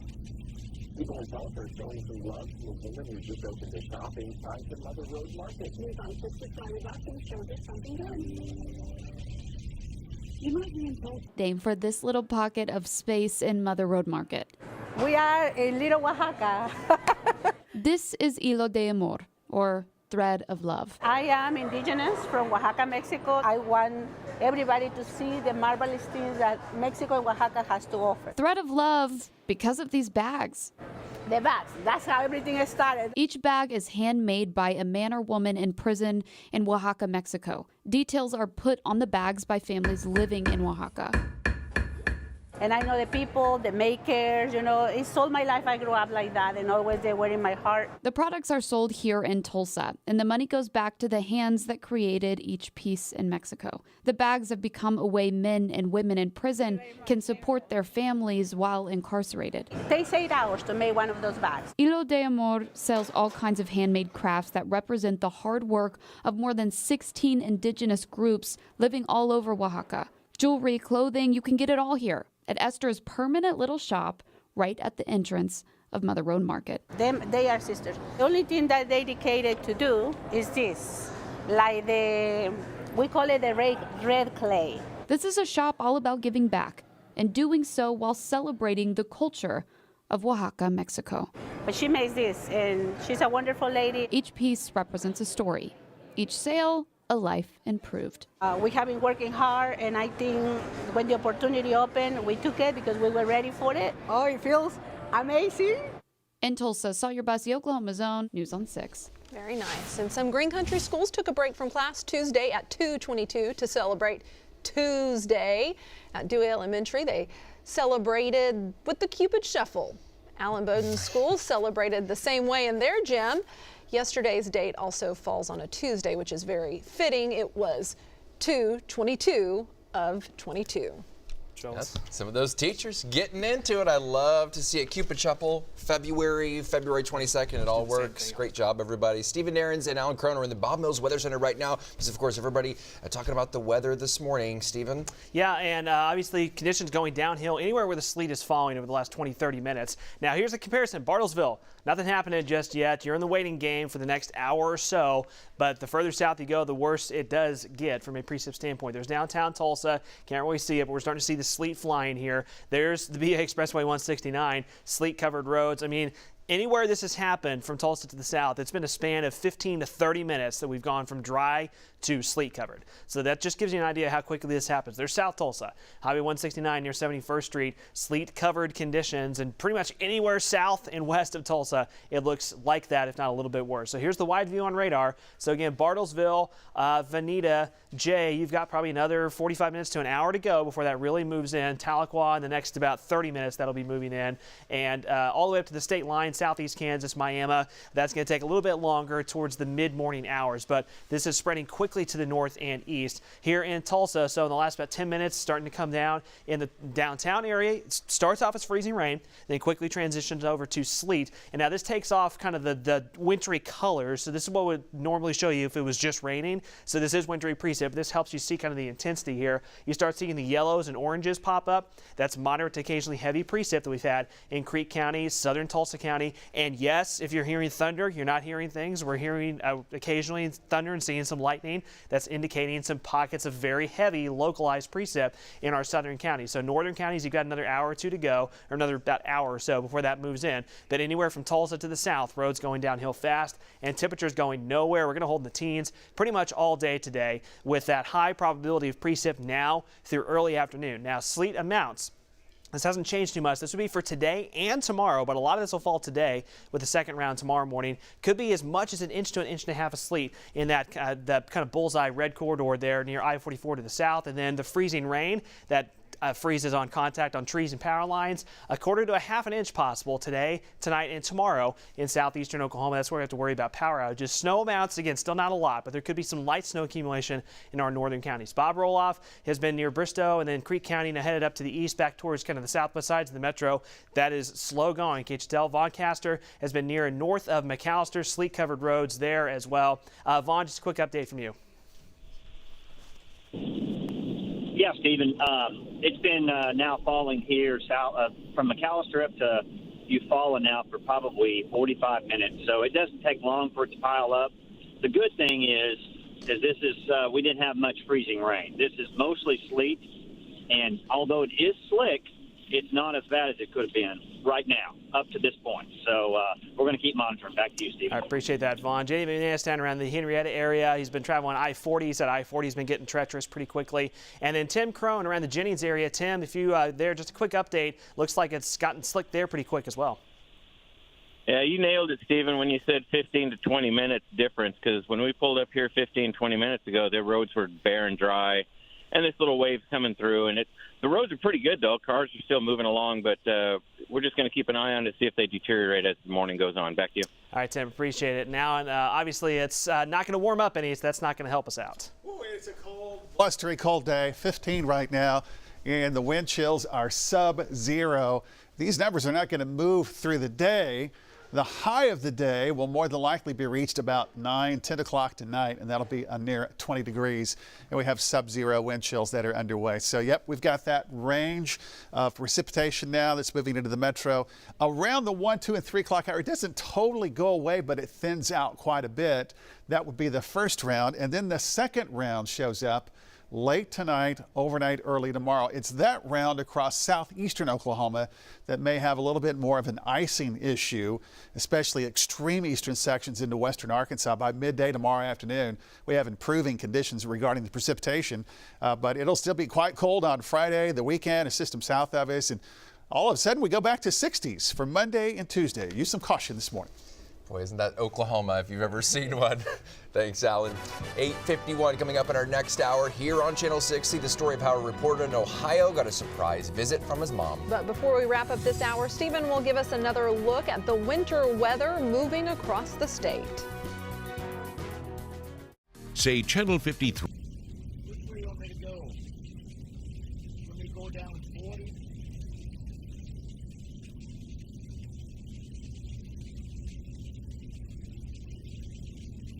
Keep moving up 69 and get in line for this bigger fast stuff coming in from the southwest. Oh, you'll be going south though.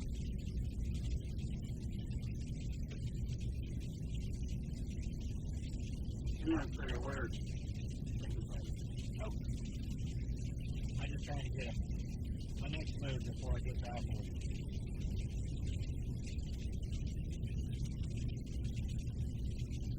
So far, I've seen one wreck. Hey, tell that reporter they're on my phone.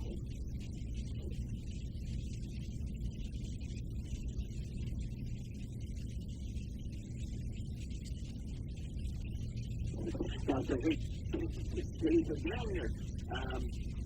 Brown, yeah, I know this way. Yeah, let's throw the beer can at me with a little bit. Yeah, you might know. I'll come down there and keep beer up. Hey, Brian, what is you covering DFW for us? Well, I understand a good point. I probably should check to see if you guys are screaming on mine real fast. Let me do that. I know I am.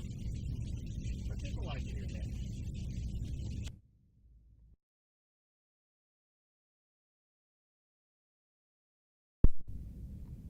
I like to hear the behind the scenes stuff. I really like to hear bad talk. And goodness knows bad talk's a lot.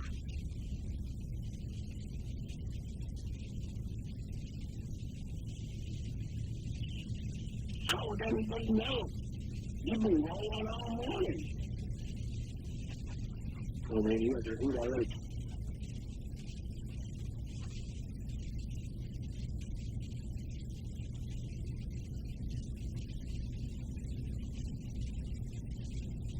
Hey, yeah.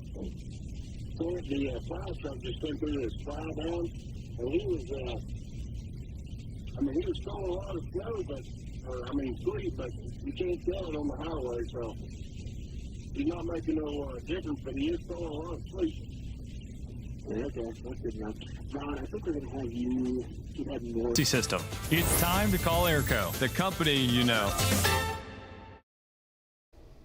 All right, it is 8:55 right now. We are still tracking that winter weather. I say we, actually meteorologist Stephen Narins and Alan Crone doing that. How's it looking out there? It's going downhill really quickly. Remember we started off the 8 o'clock hour and going, it's not looking too bad in Tulsa. What a difference about 45 minutes makes, right? There's South Tulsa, Highway 169, sleet covered in many areas. And again, this is sleet, not snow, unfortunately, like the storm from a few weeks ago. And this is going to just continue to pile up. So the leading edge now, moving through Tulsa, kind of the north side of the Tulsa Metro as well, into southern Osage County, Ralston, Pawnee, some moderate to heavy sleet bands. Pawhuska, that's coming in pretty soon. Now, if you're in Bartlesville, Veneta, Grove, Jay, you've still got another, 15 to 30 minutes or so before the leading edge starts to reach you. So still dry for a little while longer in our northern counties, but pretty much anywhere from about Tulsa, Highway 412 to the south is seeing the sleet pile up really fast on those roads this morning, and travel is going to continue to be really, really difficult where that's happening. So again, here's the progression. You can see that animation on radar right now.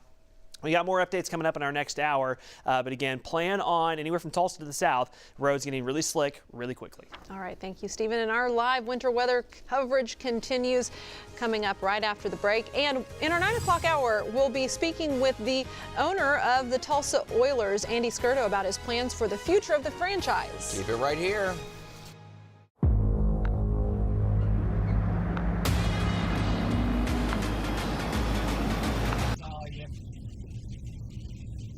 I wanted to get over there and give you a hug, but I never did. Well, I was there last week, too. I didn't see you last week. I don't remember if I said last week or not. So, you doing all right? Oh, yeah. I just got here driving to sleep. You know what? I'm doing the same thing. All right. And guess what? The birds really are split. Yeah. Hey, you doing well health-wise right now? I mean, everything. Yeah, I do great.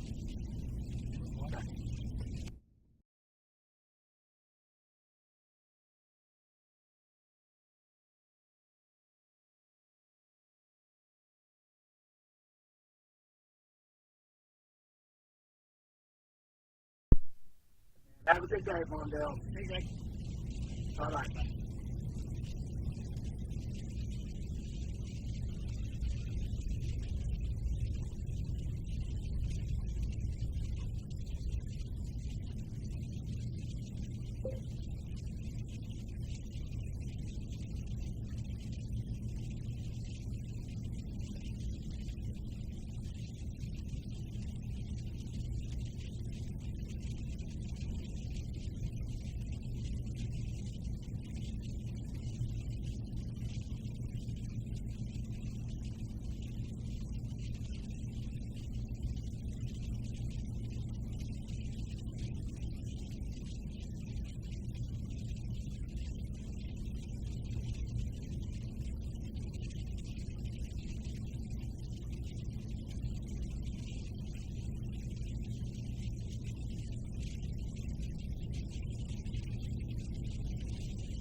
Go ahead. Oh man.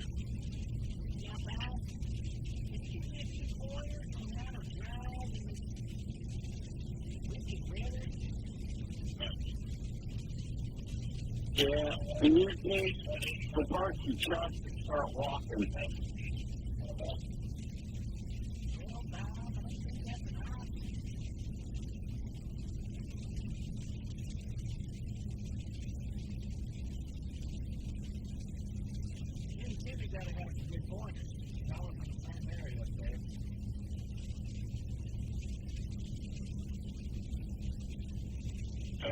And so far, with the police, the traction isn't bad. Other than, I understand some of the hills in Tulsa, people are having trouble getting up the hills.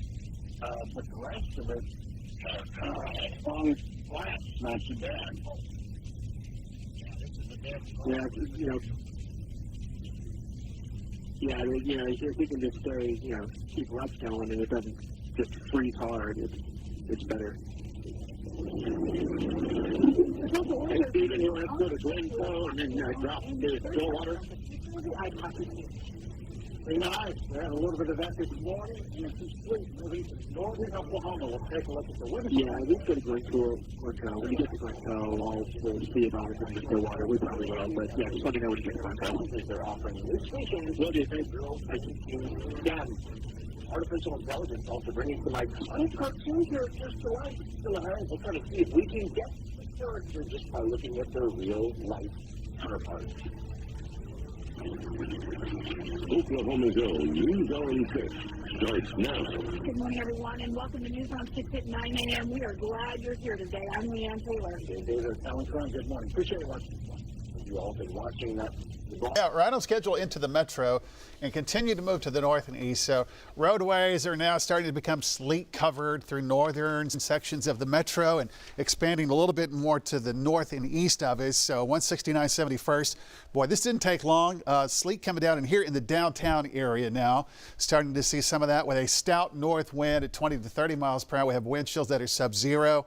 And the view from Gathering Place just 30 minutes ago, it was clear in terms of precipitation.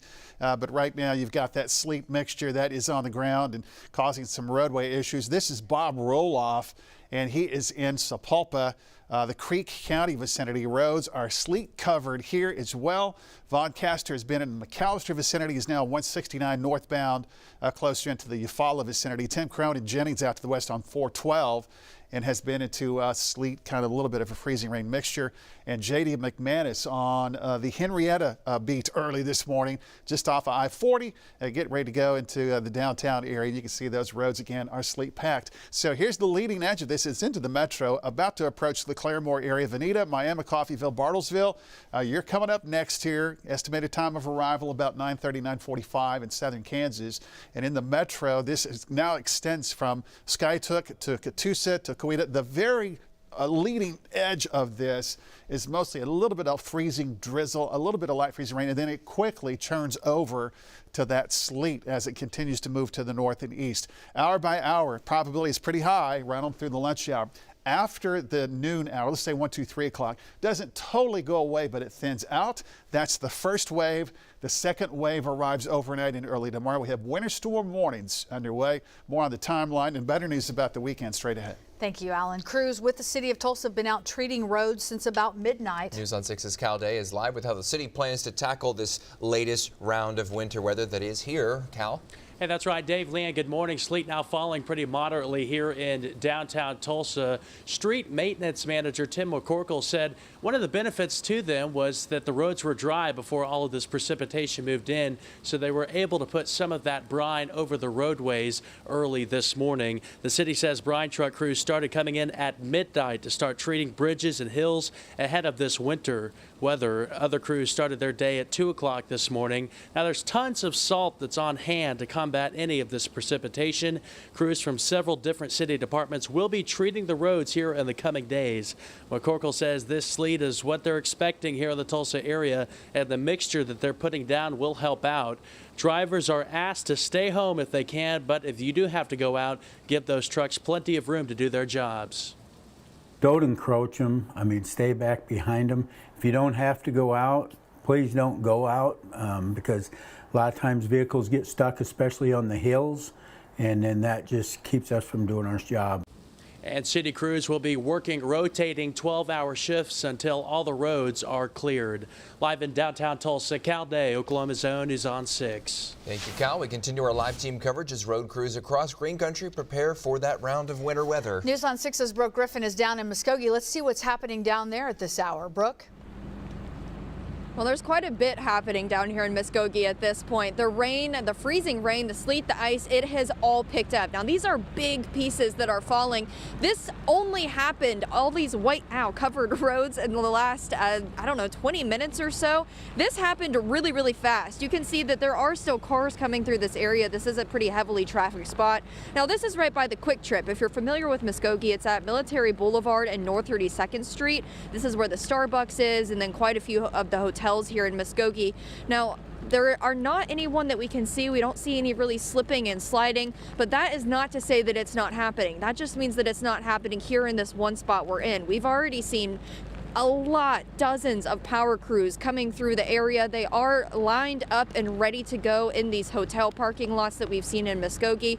Now, we've also seen the city and county crews already out today. They said that they would be, but they are already out. We just saw a plow come through within the last few minutes or so. They did go ahead and come out. Now, I am shielding my face because this is ice that's falling. This is sleet that's falling. This is something that actually hurts to be out in. So if you have any errands to run, anything like that, I would really suggest if you're in Muskogee to maybe just wait until Friday, even if you can, because right now this is a pretty dicey situation and it is going downhill pretty quickly. Live in Muskogee, Brooke Griffin, Oklahoma's Own News on 6. Thank you, Brooke. Right now, ODOT and the Turnpike Authority are out spreading salt and sand on Tulsa's 1,100 miles of highway lanes as the winter storm starts up and continues. ODOT says reports of slick roads. We've been hearing those, seeing from our storm trackers. Crews say that the biggest concern over the next few days is going to be the black ice that develops. And OG&E is ready for this storm as well. They've got more than 3,000 workers staged across Oklahoma in case of those power outages. Now, if you do see a downed line during the storm, just stay away from it. It could be live and it could cause damage and danger. Also, make sure you have a winter weather safety plan in place. If you do lose power, then go ahead and report it to OG&E either by phone or online. The city of Tulsa has warming stations open for anyone who needs shelter during these freezing temperatures. The Salvation Army Center of Hope, John 3:16 mission, and the Tulsa County Emergency Shelter are open 24/7. And if you see someone out in the cold who does need help, you can call Housing Solutions Tulsa at the number on your screen. And you can get the latest weather information by downloading our free News on 6 weather apps. You can check out live radar and get updated forecasts and weather alerts. Well, in other news this morning, Tulsa police say a driver's in custody after crashing his pickup into a creek. Officers say it all started after a domestic dispute between 4 adult family members at a house about 3 a.m. Police say 2 of the adults and 3 children left the house. Officers say the driver lost control of the pickup and crashed into Mingo Creek near 4th and Mingo. Everyone got out safely. Police believe at this point all the adults involved were intoxicated. Tulsa firefighters had to put out a garage fire. This was near 11th and Peoria. Crews arrived to see heavy flames coming from the building just before 1 a.m. No one was inside that building, and they are trying to figure out what caused the fire. 9:07, Alan Crone, Stephen Nairn's tracking that storm system coming in. Alan? Yeah, it's in the metro right now, but not yet in places like Bartlesville and far northern Oklahoma. So southern Kansas, you're coming up soon with this.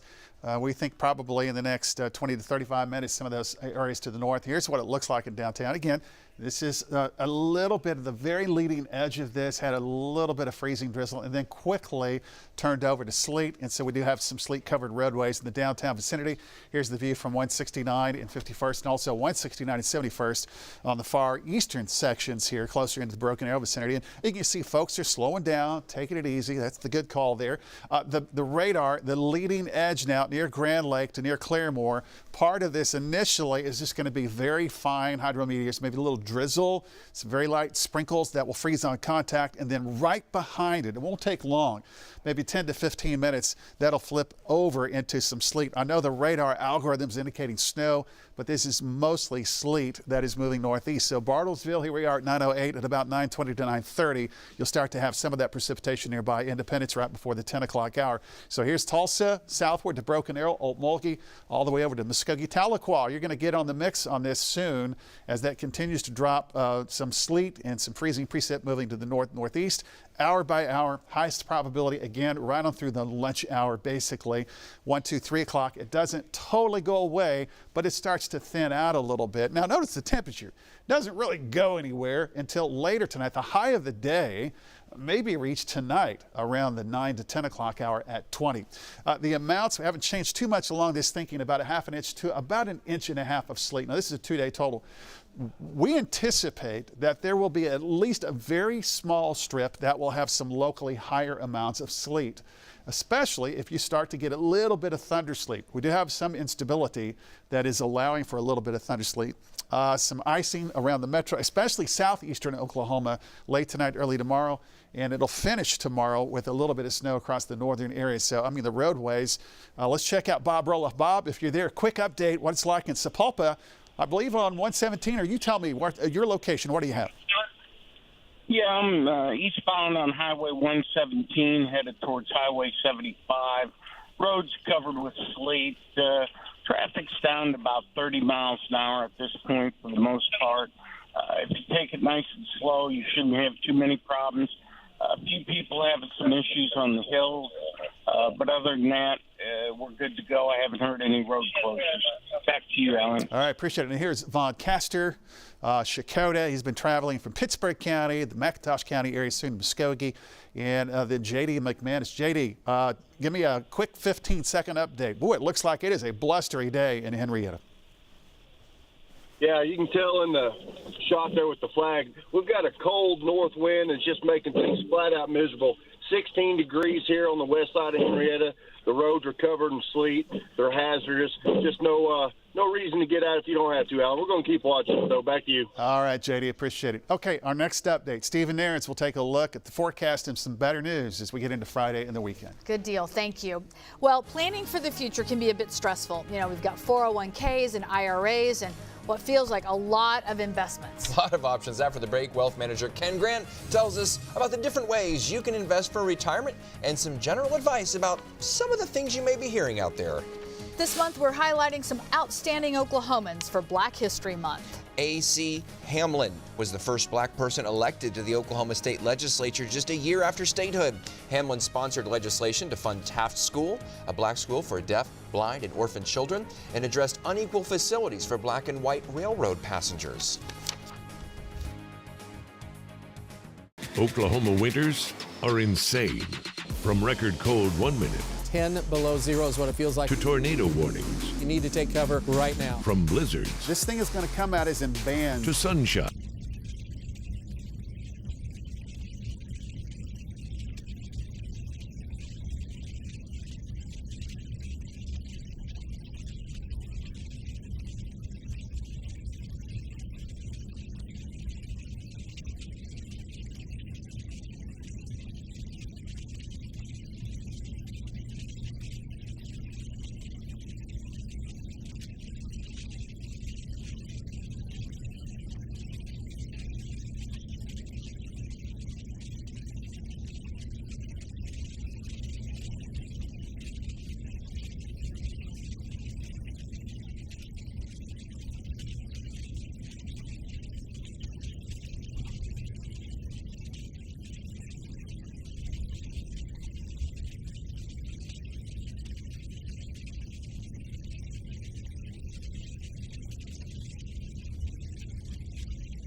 Say it again.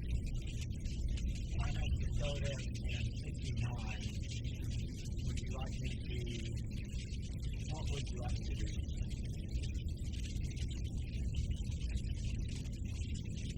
So to have your band on west, looks like it's going to come to Muskogee and do that, or if we go east on 40, see how the conditions are. Yeah, let's do this. Yeah, let's take up to Muskogee, and then we just keep going over maybe the Tahlequah. We'll see what it looks like. But yeah, just go ahead and go back up to Muskogee. All right.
Yep. You know, we're trying to get this little 300-foot stretch, you know, that easy get into the bridge. Yeah. Way, some good general principles you provided. I love these. The first one, invest for your risk tolerance and time frame. What does that mean? Absolutely, because not all markets go up only, and money doesn't grow on trees. So you have to be aware of what market you're putting your money into. Just like today is bad weather, you need to watch your radar and know where it's safe to go and where it's not, where your risks are. There's risk with any investing, so then you need to understand what your tolerance is. It's not a matter of if the markets will go down, it's when they do, what is your tolerance to be able to stay in the markets? This next point that you wrote down was so interesting. You know, is the investment liquid or illiquid? Know the investment type. Yeah, so that's not something most people look at. Now, if you're investing for retirement, it's okay to have things that you can't access quickly. That'd be illiquid. That would be illiquid. You know, if you need money now to pay something and you have to liquidate your home, you're going to be selling at a fire sale price. That's not good. So things that are at the bank, things that are in investment accounts you could get to fairly quickly, those would be liquid, and those would be a resource to live life. Things that you don't need until much later would be in a retirement account. So by tax laws, you're not going to want that to be liquid because you'll pay tax penalties. So it's good to know when you need your money as far as the time frame and then how you can access it. And let's talk about the taxes, because you said another just general principle that you tell people, know what the tax consequences are of whatever you're putting your money into. Absolutely, because we all kind of think of, hey, I put in this amount, it grew to this, I'm rich, or I have this much money, and you always have to pay your tax bill. Mm-hmm. And so if you're going into retirement accounts, you get a tax deduction this year when you put money in, but Uncle Sam will charge you ordinary income tax later in retirement. Investments that aren't in a retirement account then have different types of taxes. Those are called capital gains. And so then you have to pay when you make the transaction, and Uncle Sam's always watching, ready for their tax bill. 401ks, Roths, IRAs. So if my company has a 401k, which I do, that's great. Or if I'm setting up my own IRA, if I'm setting up my own Roth, would you say those are kind of the gold standard for long-term retirement savings? Absolutely. That's why they give you tax benefits to do those, qualified plans or retirement plans. And if you had a list of bills, which one would you want to pay first? Someone else or yourself? So always pay yourself first, put into your retirement accounts. The next thing is, if you have goals that are before retirement, I want to buy a house, I want to go on a trip, I want to maybe retire early, you need non-retirement investment accounts, and then you need to be paying into those. Then pay all your other bills. So when people tell you, I want to get into real estate, like, okay, 401k is fine, but like, I want to make more money, second income, maybe save for retirement, and get into real estate. What do you tell people the first thing that you say? Well, it's great to have a roof over your head, especially on a cold day like today, right? You can't eat your house, so then the only way real estate is going to be a good investment for you is if either you're willing to sell and move, or it's a second property that then will create income. And then you have to make sure that you're always planning for income. Now, most of the time people would think, oh, well, there's 12 months out of the year. Well, you don't keep it occupied 12 months out of the year, so plan for something less, and that's an income stream that will meet your needs. I wanted to talk about cryptocurrency, of course, and we can't talk about specific, you're not going to talk about specific forms of crypto or brands of crypto, but if someone says, I want to get into crypto, possibly for retirement, we're seeing NFL players, we're seeing professional athletes getting paid in crypto in certain situations. What do you tell people about that? It's an exciting new frontier, and like any frontier, you better be informed when you step out into it. Otherwise, you're going to just be eaten up by the savages, and that could be the markets, that could be taxes, that could be not understanding, is it liquid or illiquid? So then you have to be informed, and buyer beware, you better know what you're doing.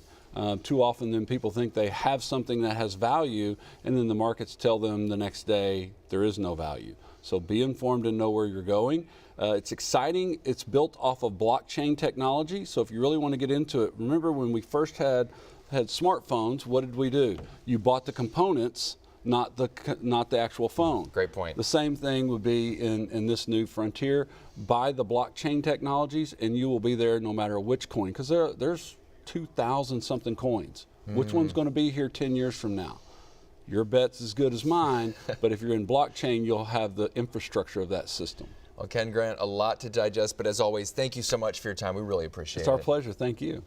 Getting a new car seat can be a fun experience for your young child. You don't have to bust the bank for it, but the box that it comes in can turn into something even better. Still ahead, I'll show you how my family, getting a new car seat turned into a little journey to the stars.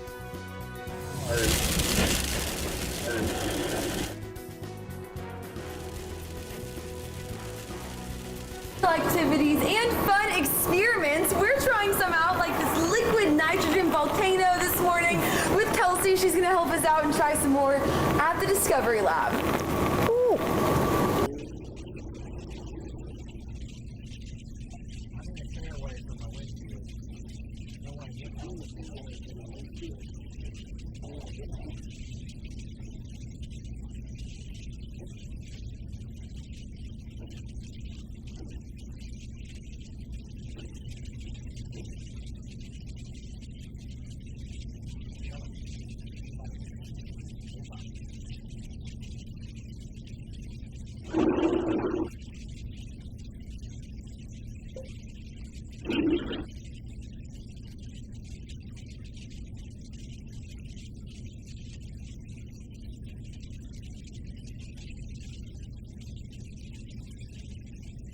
I mean, it's something yeah, that's like a visual whereas that's kind of like a 2-minute segment.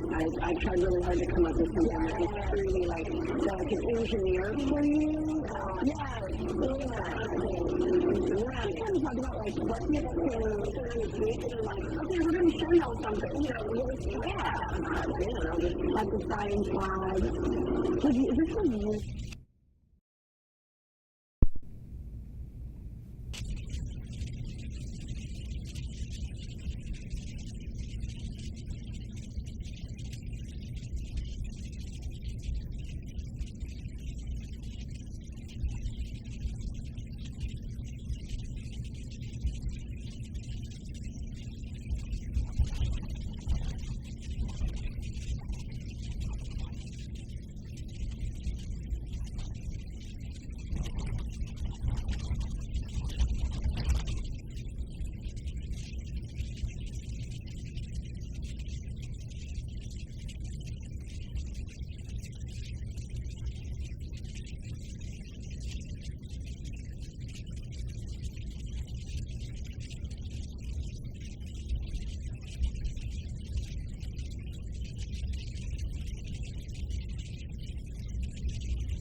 Welcome back to the program. It's now 9:23. Discovery Lab is gearing up for a special event to introduce girls to engineering. The lab's hosting activities all week, but this weekend there'll be an event just for girls. News on 6 Meredith McCown. Learning. Good morning, Meredith.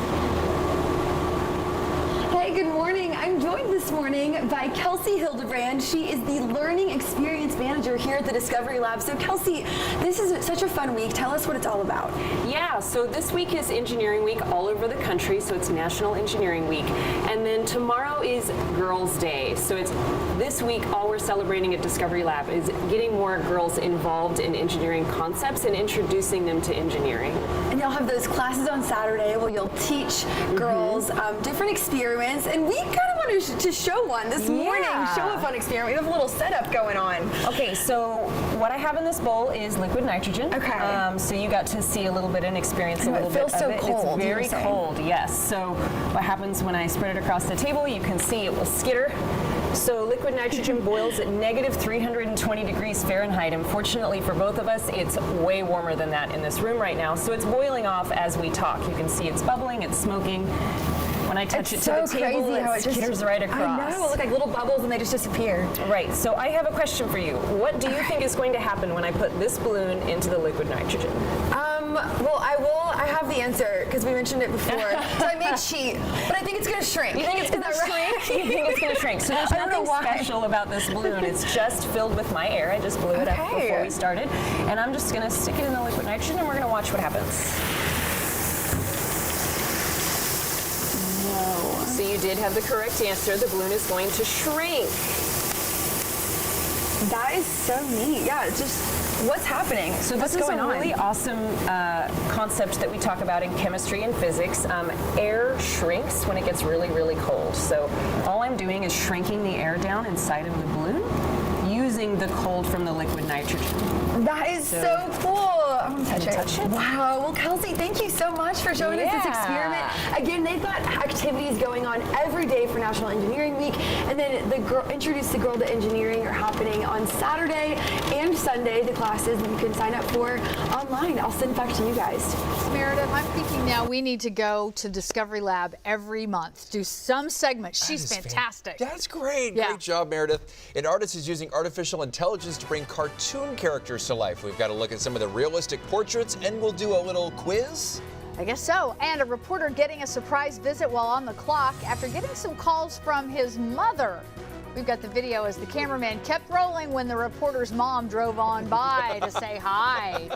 Winter storm warnings right now into tomorrow for our area. Alan's tracking the system hour by hour. Stephen, the weather trackers, much more when we come back.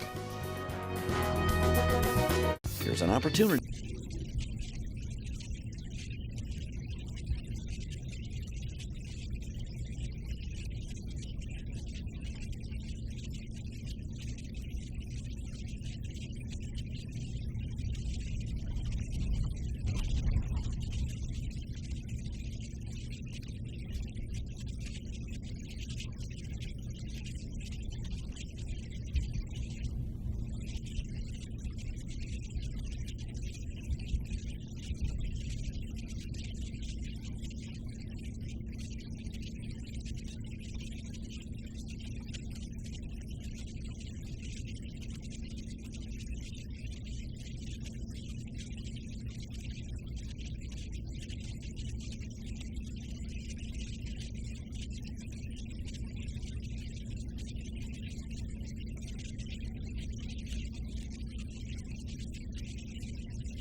Okay, guys, stand by. I'm going to phone back up to you guys. Just over here in a second. Stephen, no way. Hey, I got a red. Roger that. All right, well, I'll definitely come to you. And he always comes up with one. What is it, the bicycle comes over?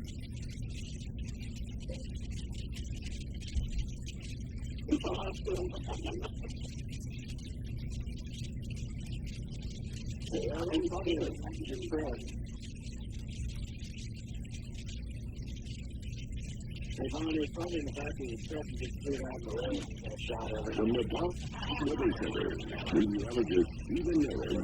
9:30 on this Wednesday. Things deteriorated quickly with road conditions as the sleet has rolled in. Even through about the top of the 8 o'clock hour, Tulsa looked just fine, and then within 20-30 minutes, it all changed. There's South Tulsa, Highway 169 near 71st Street. Some pockets of heavy sleet falling. There's a look at Gathering Place. Riverside is sleet covered. You got to be really, really careful on pretty much any road that you travel right now. This is how it's been. Anywhere where the precip is picked up this morning, it's gone from basically bare roads to sleet covered in anywhere from about 15 to 20 minutes. So that's how it looks from the BA 169. There's downtown. We're looking at kind of one of those little bridges there from MLK Jr. Boulevard headed south into downtown. And also, just to give you an idea, this is back in Oklahoma City where it started a couple hours earlier this morning. That's the OKC Metro ODOT camera about I-40, I-235. So anywhere from OKC up the turnpike to Tulsa, travel is going to become increasingly difficult. Now further north, just starting. So Bartlesville, see, this is what it looked like in Tulsa about an hour and a half ago. And Bartlesville, you will start to see that sleet add up here pretty quickly in the next hour or two, as that is right coming in right now.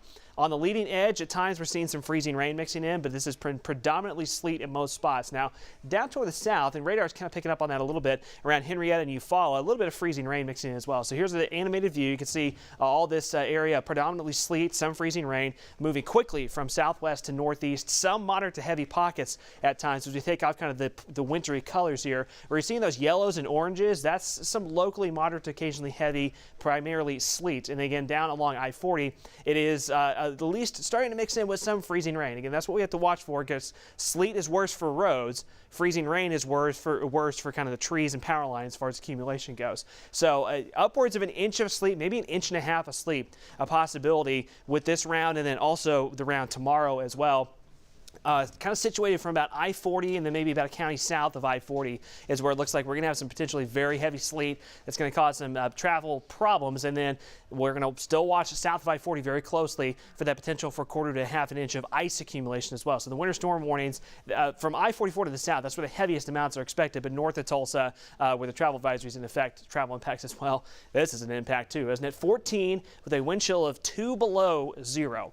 So our trackers are keeping an eye on the road conditions. Von Caster has been traveling north from McCows to Eufaula. He's at about Okmulgee. You can see one clear lane, but sleet on the roads. J.D. McManus west of Henrietta on I-40. An accident there. J.D., let's get a quick update from you.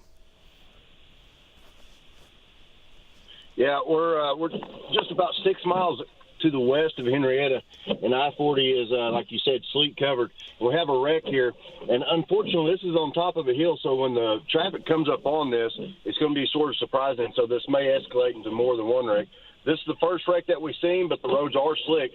Fortunately, most people, not that guy, are going pretty slow and pretty, careful. But, you just got to be careful out there. If you don't have to get out, maybe stay home today, drink some coffee. Back to you.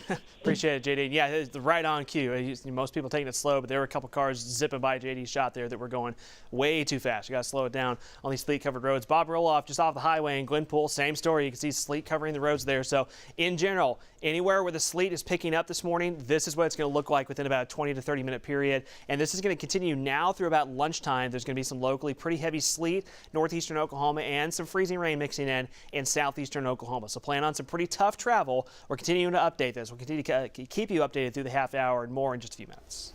Thank you very much. Okay. All right. Am I on? Hello? Can I hear myself? I got you. I can speak to this firsthand.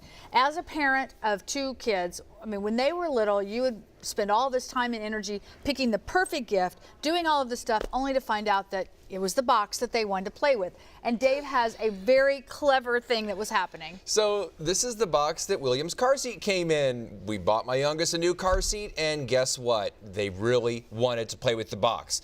I turned it into a spaceship. I penciled NASA in on the side. I kind of like copied the logo. Colin was just living in there on Sunday.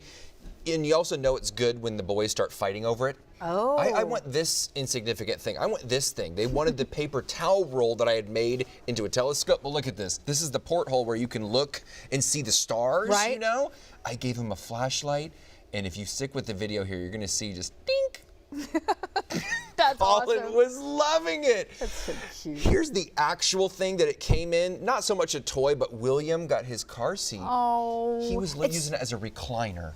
He would come out of his nap one day, just plop on the recliner. So now, this will mean he'll be forward facing? Yeah, pretty soon, pretty soon. We want to get it early just to get him kind of used to it. Here's the thing though, Leanne, and I know you won't like this, and we had to take the cardboard spaceship away permanently. Colin was hiding in it, would not listen to Mommy, and wanted to stay in the spaceship while we were trying to go to school. And it's like, okay, if you don't listen, we're taking the spaceship. So it's gone. You know, but it was so much fun, and don't throw away those boxes. Obviously, anybody with kids knows that, or grandkids. That is a lesson in consequences. Okay, nothing like a mother's love, right? Even when you're at work. Well, that's something a reporter in Ohio learned after his mom stops by to say hi while he is working on a story. Take a look. Is it because of This is my mom. Hold on. I'm trying to work right now. You over there calling my phone. This is D'Angelo. You can say hi. And don't be holding up traffic because you got cars behind you. Did you record that? Oh, yeah, of course he did. This is Miles Harris.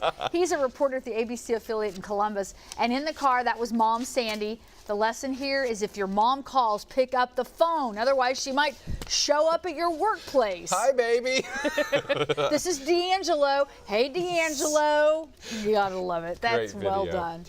What if your favorite cartoon characters were to come to life? Well, a Brazilian artist is trying to see what they would look like as real people with the help of artificial intelligence. After learning AI software can create near real portraits of people who don't actually exist, he decided to use the tech to bring these characters to life. Wow. Lifelike portraits. You saw Bruno, The Simpsons, Little Mermaid, Beauty and the Beast, Incredibles, and these aren't... Yeah, I mean, okay, right. So these aren't just pictures of real people who look similar. These are portraits of made-up people done by artificial intelligence. Awesome. Okay, so our producer has come up with a little game to see if we can guess which Disney character the portrait is supposed to be. So we will look at this for the first time. I'm going to go Cinderella. Tinkerbell. I think Leanne's going to be right on that one. Oh, yes. Nailed it. Okay. Nice. Okay. Next one. Playing at home. Elsa. I will give that one to you. I don't know who that is. That's terrible. Oh, Rapunzel. We'll need to have a longer I thought she shot might have of been her an hair. extra in Frozen. Okay, Rapunzel. Okay. Oh, that's from Belle, Beauty and the Beast. That's Gaston. Gaston? I need one. No, that's Ariel. That's Eric. Prince Eric. Prince Eric. Well, that's okay. a tough quiz. Our producer, Chris, as Alan will know, our producer, Chris, loves giving us very tough quizzes. We had a tough quiz on President's Day. Yeah. Nice job, Chris. I love that, though. We'll do that again. That was great fun. Well done. All right, Alan, you were spared that because you have been frantic. You and Stephen working hard in the Weather Center. Yeah, we've got that sleet coming down through northern Oklahoma. It's about to move right into the Bartlesville area into southern Kansas. So, again, roadways now. Sleet impacts. There's a little bit of freezing drizzle in some of this, but right now it's mostly sleet. So here's the Tulsa Metro, kind of taking a little spin on the network, and at Gathering Place, not only do we have that, it's just bitterly cold this morning. The temperature into the lower teens. We have wind chills at sub-zero, and they're trying to make it up the hill here, but that's a truck from city. Putting out a little sand and brine, trying to make things better for you here through the downtown vicinity. Now, this is from Oklahoma City, from the Oklahoma Department of Transportation camera network at I-40 and I-235. This happened about 2 hours ago, and the vehicle is still on the side of the road, but you can see the sleet pack roads through the area. Now, here's Bartlesville. It's a little different right now, but we have some light precipitation falling in Bartlesville now. This is not going to take long before your streets also become sleet packed. And the leading edge, how about Independence? After the 10 o'clock hour, 10:15, Chanute 1030, and it's continued to move to the north and east. So here's the latest radar. Again, some pockets of moderate to occasionally heavy sleet. And we're watching this box. You see that box there? That's an indication of lightning strikes, cloud to ground lightning. We have some convective elements with some of this. So it's not impossible to have some thunder sleet occasionally. And if you're underneath one of those little thunder sleet areas, you could quickly see some sleet piling up. Now, the amounts that we're anticipating here, a half an inch to as high as 1.5 inches of sleet. We're anticipating also that there's going to be somewhere in this zone on both sides of 44, a narrow area that could have near 2 inches of sleet. Now, this is a combination of both today and the second wave for tomorrow. We're not past the potential for freezing rain into this scenario either. So we have some light glades already in the metro. The leading edge of this precipitation is falling in the form of light drizzle, light freezing rain. That's underneath the sleet that you have. But late tonight and early tomorrow, this area, southeastern Oklahoma, the potential for more significant icing into portions of western Arkansas. So winter storm warnings underway. That's been expanded now to a county or two. There's Payne County, by the way, that's under that winter storm warning. Temperature at 14. The wind chill sub-zero. It's -2. This is the first wave, which is going to wind down early afternoon. But we have a second wave that's arriving overnight and early tomorrow. We'll have more on that, of course, coming up soon. Stay with the News on 6. We'll keep you advised. Our news is locally grown, Oklahoma's own News on 6. Come by Matthews Ford today and experience the Matthews Ford difference with our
Hey, Andy, it's Ian. Hey, Tulsa. How are you?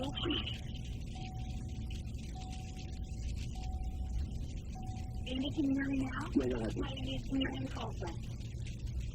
Can you hear me all right? I can. Thank you so much for getting on the YouTube. Really appreciate it. Yeah, go ahead. Probably just, a half hour. Yeah, last 10 minutes or so. What a few injury arrests popped up in the metro. All right, motion back to that. Grady, are you still like a free trade or something? That's what I was afraid. Yeah, we're 1 minute away. Next can week, hear you, we'll Stephen. be live. We'll just talk through kind of what the season's been like, why you got skiing, what your kind of hope is for this season. I know we're a few months after you already, bottom, but I was really wanting to talk with you. All right, sounds great. All right, see you in a bit. Thank you. Thank you. Come back, Stephen. Yeah, sorry, as you were hearing them talking, I didn't think about it. Can you hear me? Yeah, Grady, are you still getting sleeping right now?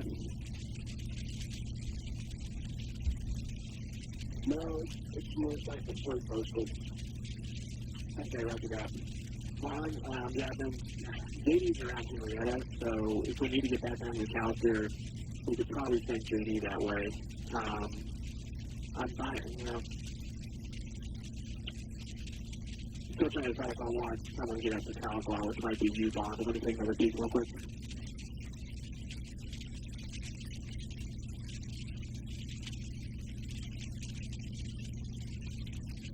There's something like a reporter in the calendar, too. I was not sure if they're there or not. Okfuskee entering the season this year under new ownership. California businessman Andy Sergo purchased the team back in September. He made arrangements for him to be on the show from, I believe, are you in California this morning, Andy? Welcome. No, I'm in Tulsa, actually. I'm in the office of the Oilers. Well, we've got ice on the ground, and you've got ice in the arena. This is an exciting time for Oilers fans. Talk to us about what prompted you to buy the team. Well, did some research on lots of different hockey teams. I was looking to get into men's minor league hockey, as I'm involved in some other hockey sports. But I looked at several teams, and when I got to Tulsa, I really liked the city. I liked the building we play in. I love the team, the coach, the staff, the general managers. Everything about this team matched with what I wanted and what I wanted to do. So it was a perfect match, and it worked. So I'm really enjoying owning the team. I love the city, love the fans. It's a great place to own a hockey team. We definitely have a great history with hockey. I remember as a kid growing up watching the Oilers play. And of course, that was back in 1906, but it wasn't quite that long ago. However, it's great. I mean, we do have an incredible fan base here. Talk to us a little bit about kind of your goal to get, basically people in the seats. Yeah, I mean, that was the goal from the moment I bought the team. It still is. It's to get more fans in the seats coming to enjoy a hockey game, really enjoy the entertainment and the performance that we put on. So the idea is to fill the BOK Center with lots of people having a great time and enjoying hockey and enjoying everything that we do as part of the hockey experience. I know the pandemic really put a damper on events everywhere. I guess how have you been able to kind of get back into the swing of things after this couple of really tough years? Yeah, obviously the pandemic had a huge effect. We had a season where we operated, effectively under mask, under restrictions. That's been lifted. But I think, there's still people being cautious, and I understand that. So it's great to kind of see us tipping over the top of that, I think, and getting better. Every weekend we see more and more people coming out. It's a safe environment. People are enjoying the game, but there's still a long way to go for people, I think, everybody to feel comfortable that it's safe to come back. But, it's a big arena, lots of room. People are spread out, and, fans are having a great time. And I think we're past the worst of COVID. I know we are, at least I feel we are. So we'll be moving on there, and I think it's a great time to come back and enjoy some great hockey.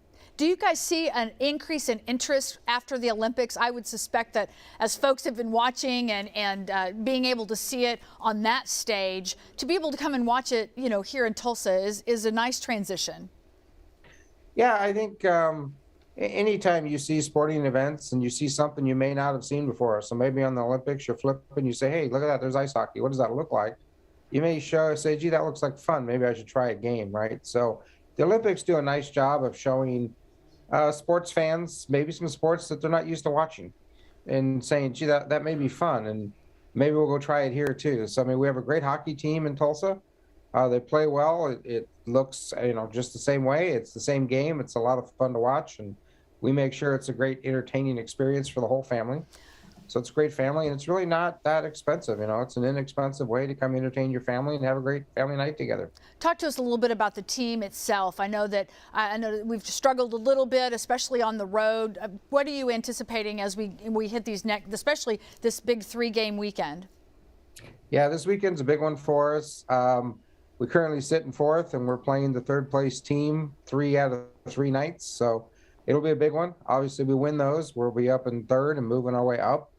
But basically, when you look at the standings, our whole division is separated by just a few points. Any team can go to the top, any team can go to the bottom with just a 2 or 3 game swing. So it's a really exciting. We have great parity. Every game is important. And the team was all the way up to 2nd, back down to 4th. We may move to 3rd, but we're still in the playoffs. But yeah, it's really exciting. The team's played really well at home. I think the fan support helps them a lot. Sometimes we've had some issues on the road, not uncommon, I guess, for sports teams. But we had a tough road trip, but we're back.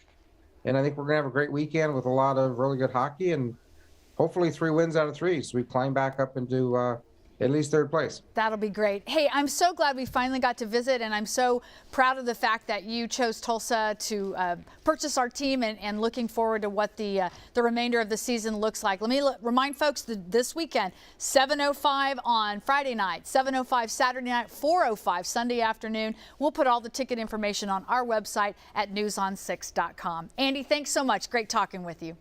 Great talking to you. Thank you very much for your time. Enjoyed it. Okay, 2/22/22. That was yesterday, right? Saw a lot of weddings and some good luck. One family might have taken the cake. We're going to introduce you to the couple who welcomed a new baby with the number 2. Also, good morning. Coming up today at noon, OSU is here to make turkey lettuce wraps, and our pediatrician talks about the stomach bug that's going around and what parents need to know. We hope you'll join us in just a few hours. Yeah. So you got any potato going out? It's flashing on and off for me. Yeah, that's not working. Okay, just a second. I'm better now than I was. That's what it seems like it's working on mine. I mean, is it on INX this unit? No, I would click on my app and it would pop up and then immediately crash. And then I started the app crashing now. Yeah. Yeah, mine going at about 10 times, so it's not working now. I mean, I'll check they're usually pretty quick on their like text support online or on Twitter, so I'll check to see if they're talking about it. I know you were swinging back around to the south. I still may have you swing back from Muskogee to Choctaw. We have one of our reporters, Shorty Buckley, is in the Delaware. I think they're going to be going to her coming up in this extended 10 o'clock hour. By the way, I just realized I don't think we ever told you guys. We're basically going to continue it on air through the noon show. So we're gonna keep going for a while. But yeah, they have a reporter in the Delaware, and I think they're maybe going to some live reports with her in the next 30 minutes. And then Judy's in Henrietta. So it's really getting pretty bad from I-40 south. I mean, we can still get you back south, but I might just have you still maybe swing from, you still want to go south, Alan? That's true, yeah. Yeah, I may just have you swing in Muskogee and then start towards South Lawn. If we need to turn you back around, we will. Thanks. Hey, Stephen, this is when Stillwater is kind of dying down here. You want us to head up northwest into northeast, I guess it would be, but Osage County or south towards Cushing, or what would you guys prefer? Yeah, let's head that over this way. Yeah, let's head, I don't really, I mean, you know the spots that maybe are the best for, and not the best for cell coverage, but yeah, let's head, I don't know, if Pawnee, you think Pawnee is decent? Well, we can go through Pawnee and then make our way to Hominy and then north. But yeah, there'll be a couple of places where we lose you, but the shot may stay up. Okay, so yeah, let's go ahead and check that over this time. All right, we'll do so.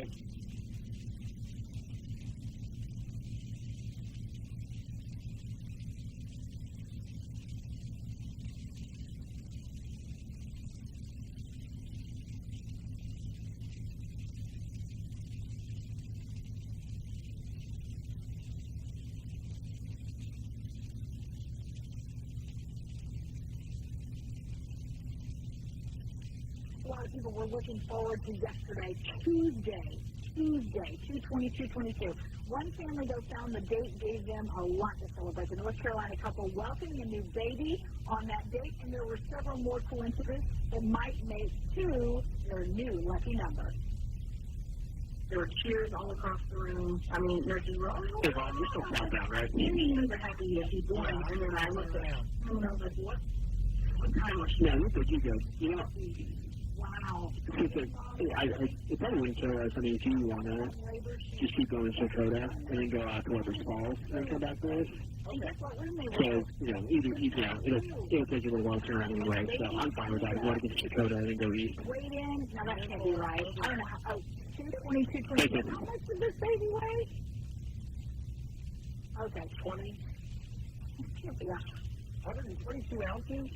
I don't know what that is. There's 16 ounces in a pound, so you do that 16 math. times, okay. 122 ounces. We're not good at math. I'm not good at math. Okay, and sometimes pet owners and pets look alike, right? But what about walking alike? That's what happened to one dog owner after coming home from the doctor. Take a look. They came home with their foot. They dropped the human dead. They're hopping to keep the weight off of it. So the dog noticed, and look, the sympathetic pups are doing the same thing.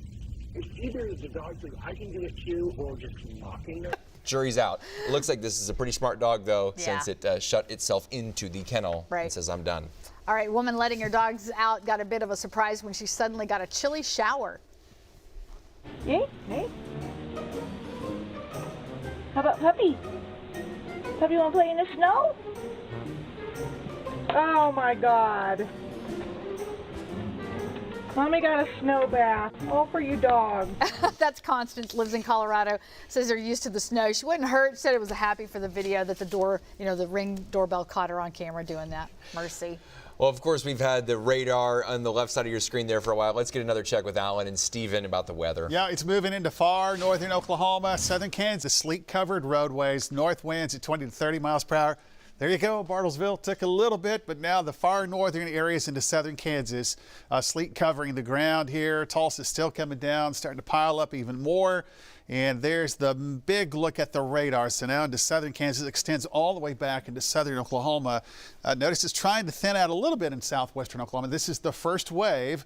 The second wave is going to approach the area overnight and early tomorrow. So this is mostly sleet. We still have some freezing rain potential, especially across eastern and southeastern Oklahoma.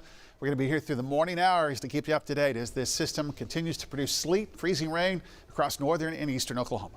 Yeah, I know some teachers are being released to go home, even though they were doing virtual learning today. We're going to update all the weather information that you need. We're going to stay with you another hour here on Channel 6. We're going to take a quick break. We will be back with more winter weather coverage here on 6. Is your refrigerator making funny noises, or maybe the washer isn't getting the clothes clean? At Hot Appliance Warehouse, we offer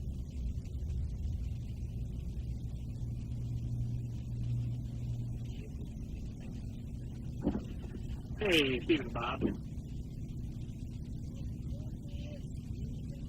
Go ahead. I think I made sense having you get up. So I'll bring up Highway 412. We'll try to take place a little bit. So these next couple hours, we're going to start bringing in a bunch of reporters. And they're in Tulsa, so they'll have it covered pretty good. Yeah, I'll bring up to Highway 412, and we'll probably take the east a bit. Okay. And Jacob? Steven, I just noticed there's a reporter set up at the Days Inn in Henrietta. Does that mean you want me to speak to another town?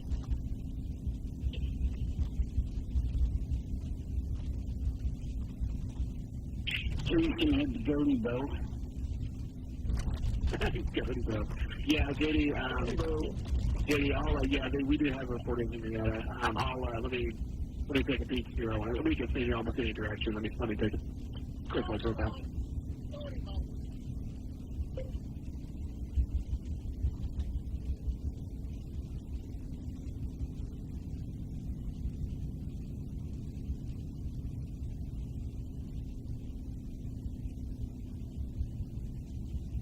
Yeah, we need you to head towards Dropout. Very, very good.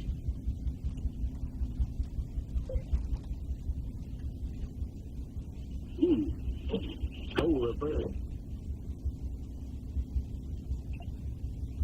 I bet it's, I'd be surprised if it's colder there than it is here.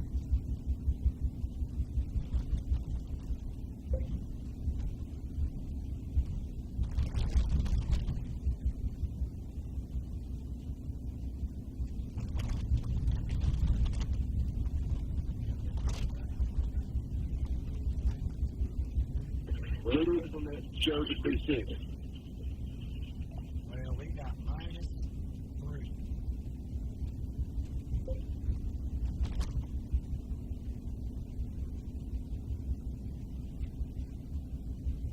Go ahead, Steve.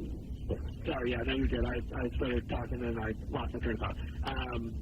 I think when they have you just go north on 75 a bit towards Okmulgee,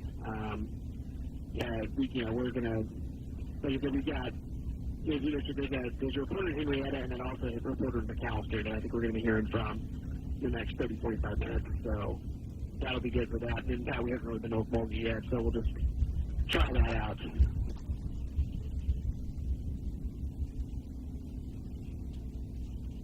All right.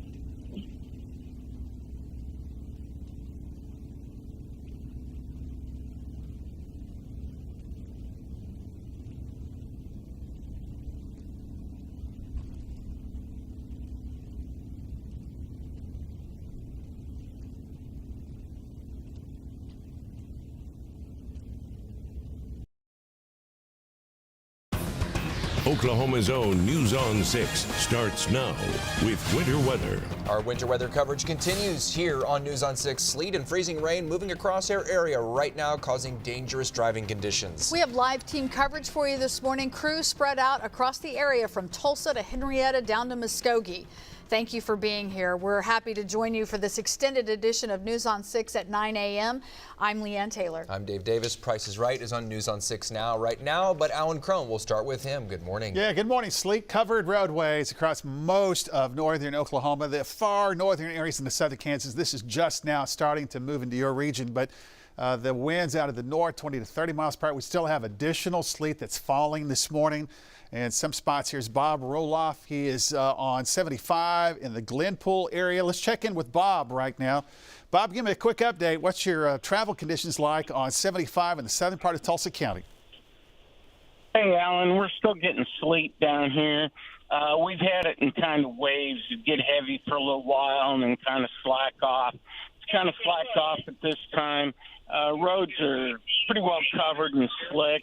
And, of course, you got the wind blowing everything. So back to you, Alan.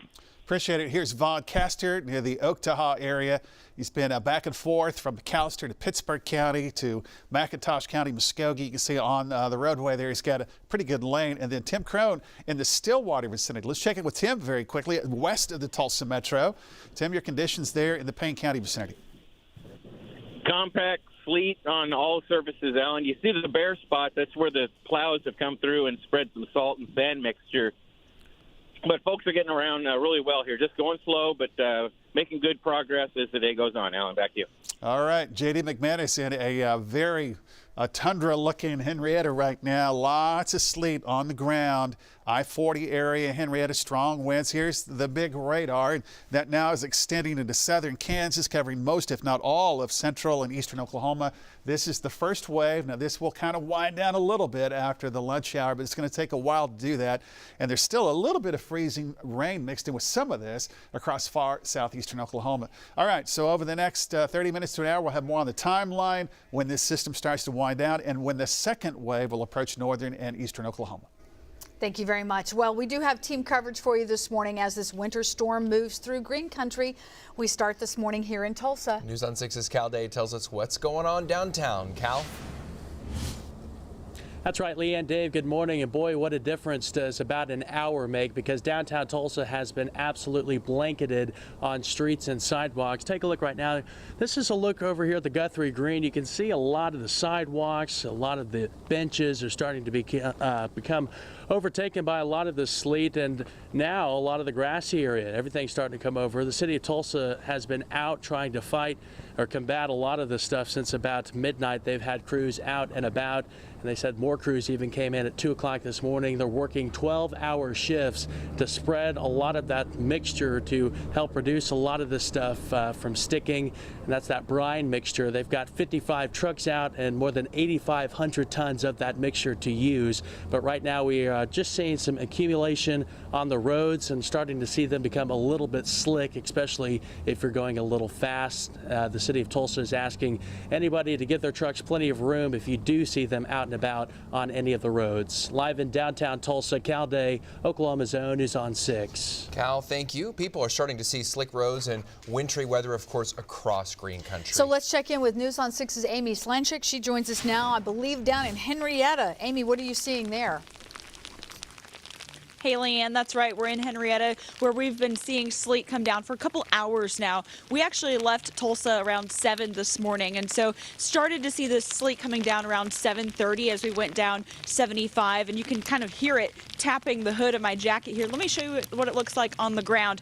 You know, it looks like snow, but it's sleet. It's not, doesn't have that texture of snow. It's slippery. Imagine driving on it. And I-40, of course, is right here in Henrietta, right over to my left. Haven't seen too much traffic, which is great. You know, a lot of folks in distance learning or maybe staying home from work today. And so checked in with OHP. They tell me they have 50% more troopers working today than they would on any normal day because it's all hands on deck. Troopers coming from all across the state to our area to make sure they can respond to anything they may need to. So they're out on the roads ready to respond to anything that may pop up.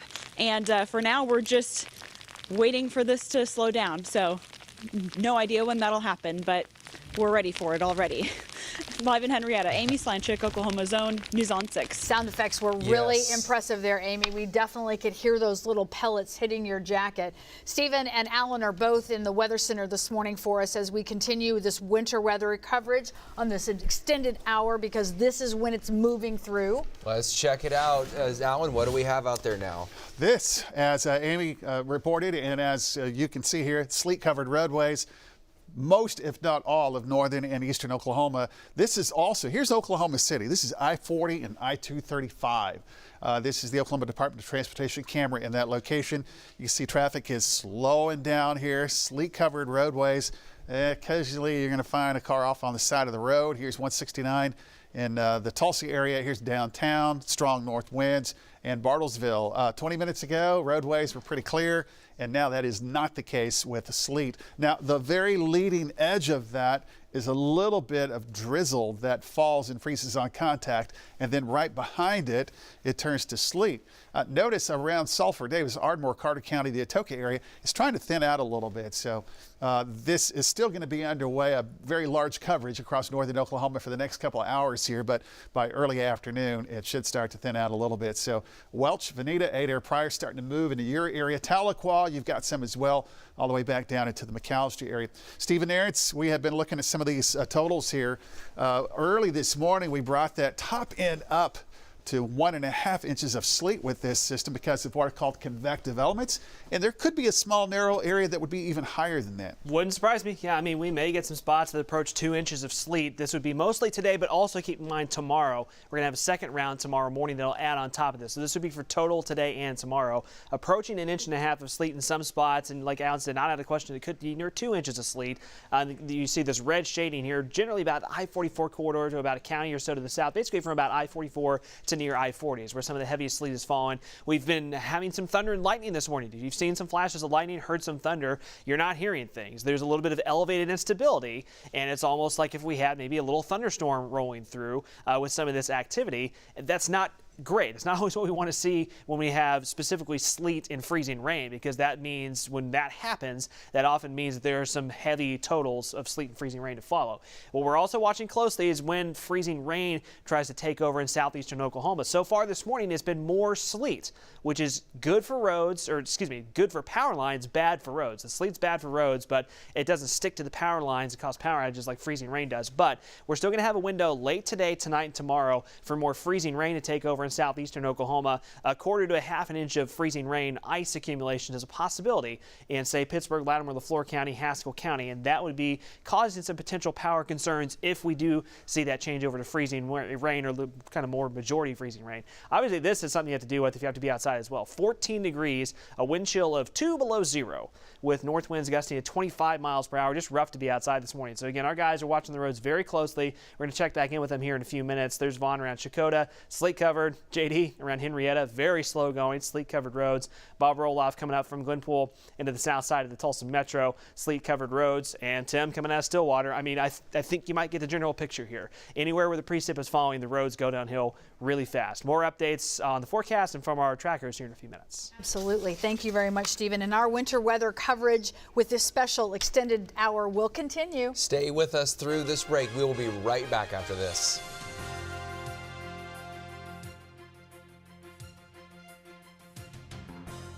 What is Montereau? Montereau.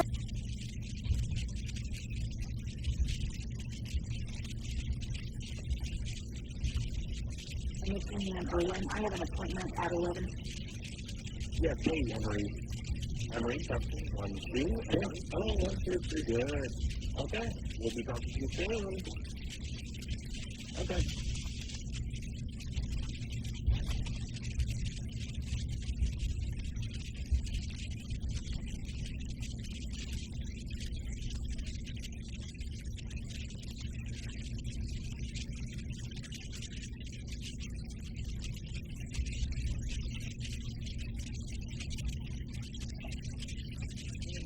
A little bit more freezing rain here.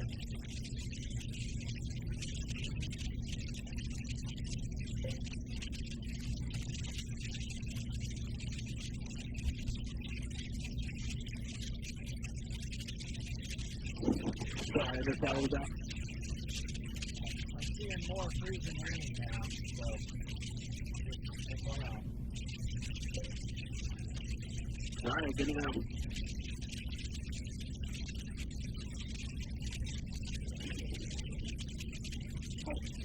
You can just tell us when you what's up there. Where are you, Emily? Okay, Emily, where are you? 81st and Sheridan headed south. 81st and Sheridan heading south. Thank you, sir.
Welcome back. Our team coverage continues on as this winter weather moves through the state. Now in the metro area, Emery, tell us where you are and what you've been seeing driving around. Well, I'm at 86th and Sheridan right now at the moment. I'm behind the City of Tulsa salt truck. They're driving down Sheridan, putting out just a little bit of salt on the flat places, a little more when it gets to a little bit of a hill like this. People are driving pretty slow, and they're making it okay, but it is really slippery right now. This came down so fast they couldn't get it plowed away or treated and to get it off in real time.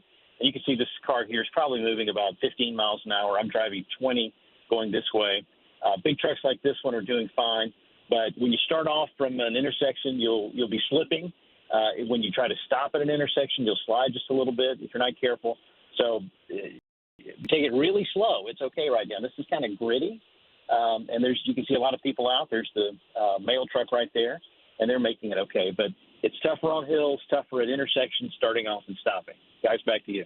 Great shot there, Emery. It gives us a perfect view, that front row seat of what it looks like, especially giving that ample space between those sand trucks out there, letting them do their work. That's fantastic. And so as we continue to do the team coverage, we continue to showcase our reporters around Green Country, as many of these crews, as Emery was talking about, have prepared for this. They've been preparing for this. Well, and we're starting to see it kind of coming in waves. News on 6's Brooke Griffin's been in Muskogee for us throughout the morning. Brooke, what's it like there now?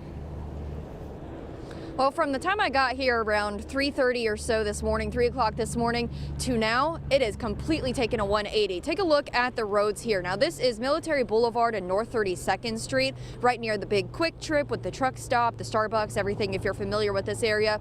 Now, traffic is moving at a pretty decent pace, but I personally was driving around in the past hour, and when I tell you it is slick, it is slick. I was only going about 7 miles per hour at one point and tried to make a turn and started sliding a little bit. So this is no joke. Muskogee has definitely taken a turn in the conditions. But look at this. This is not some of the fun snow that you play outside in with your kids. This is not one of those fun snow days, unfortunately. You can see that if you grab some of it, it's even actually stuck to the ground here. This is just pellets. This is not that fun white snow. This is just ice pellets, sleet pellets. It's not something that you're messing around with at this point. Obviously, we have a lot of the power crews already on standby here. They're lining up in Muskogee.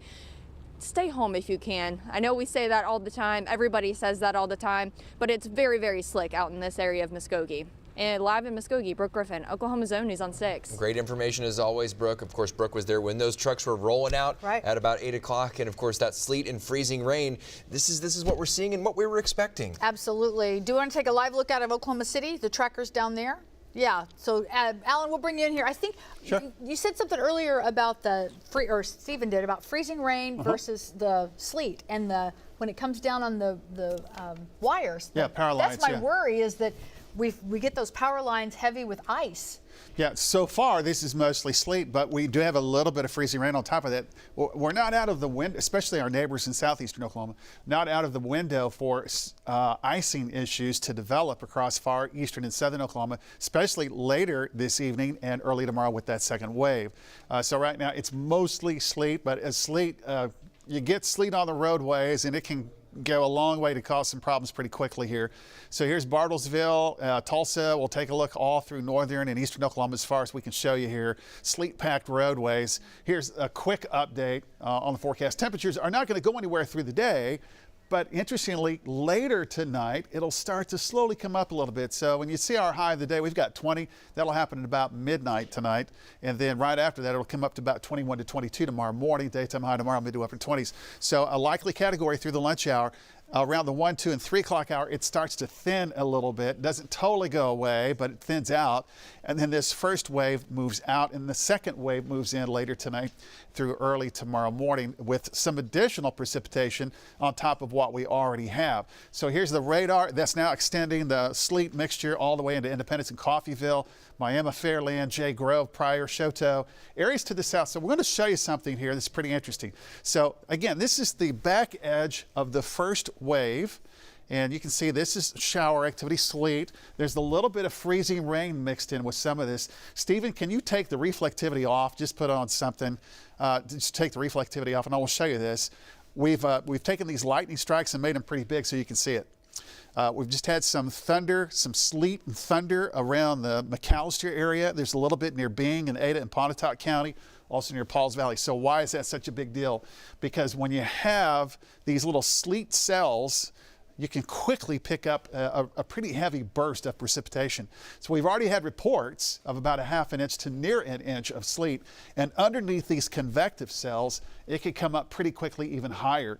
We're seeing some totals right along the I-40 corridor that are already approaching about an inch, and we may have easily between a ½ inch to 1.5 inches of sleet in this zone, kind of on both sides of 44, dropping back down to near I-40. What about the icing issues? The initial little wave of precipitation that pushed through this morning right along the leading edge, we actually had freezing drizzle and rain, and then it changed over to sleet. There's a process in the atmosphere later this evening that the temperature profile is going to change a little bit, especially far southeastern Oklahoma. So we're still not out of the woods here for the potential for some significant icing issues. And then as it leaves Thursday afternoon, we may have a swath of some light snow on top of all of this. So here's Bob Roloff in the South Tulsa area. Voncaster near Choctaw, JD, McManus, and Henrietta. And you can see all of these areas that are just sleet impacted. Tim Crow near Glencoe.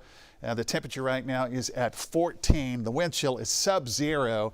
Stephen, another issue we got to deal with is just these strong winds and those low wind chills that we have right now through the area. Yeah, I mean, if nothing else, even if it wasn't precip falling, the cold is rough to deal with. Temperatures, teens, and wind chills have been as low as 5 to 10 below zero in our northern counties. Look at that, 10 below zero wind chill in Pawnee right now, 8 below in Pawhuska, 2 below here in Tulsa, Veneta, Pryor below zero, and even all the way down to Eufaula and Okmulgee right near zero. McAllister, single-digit wind chill. So that is just not going to be nice to deal with in any way, shape, or form.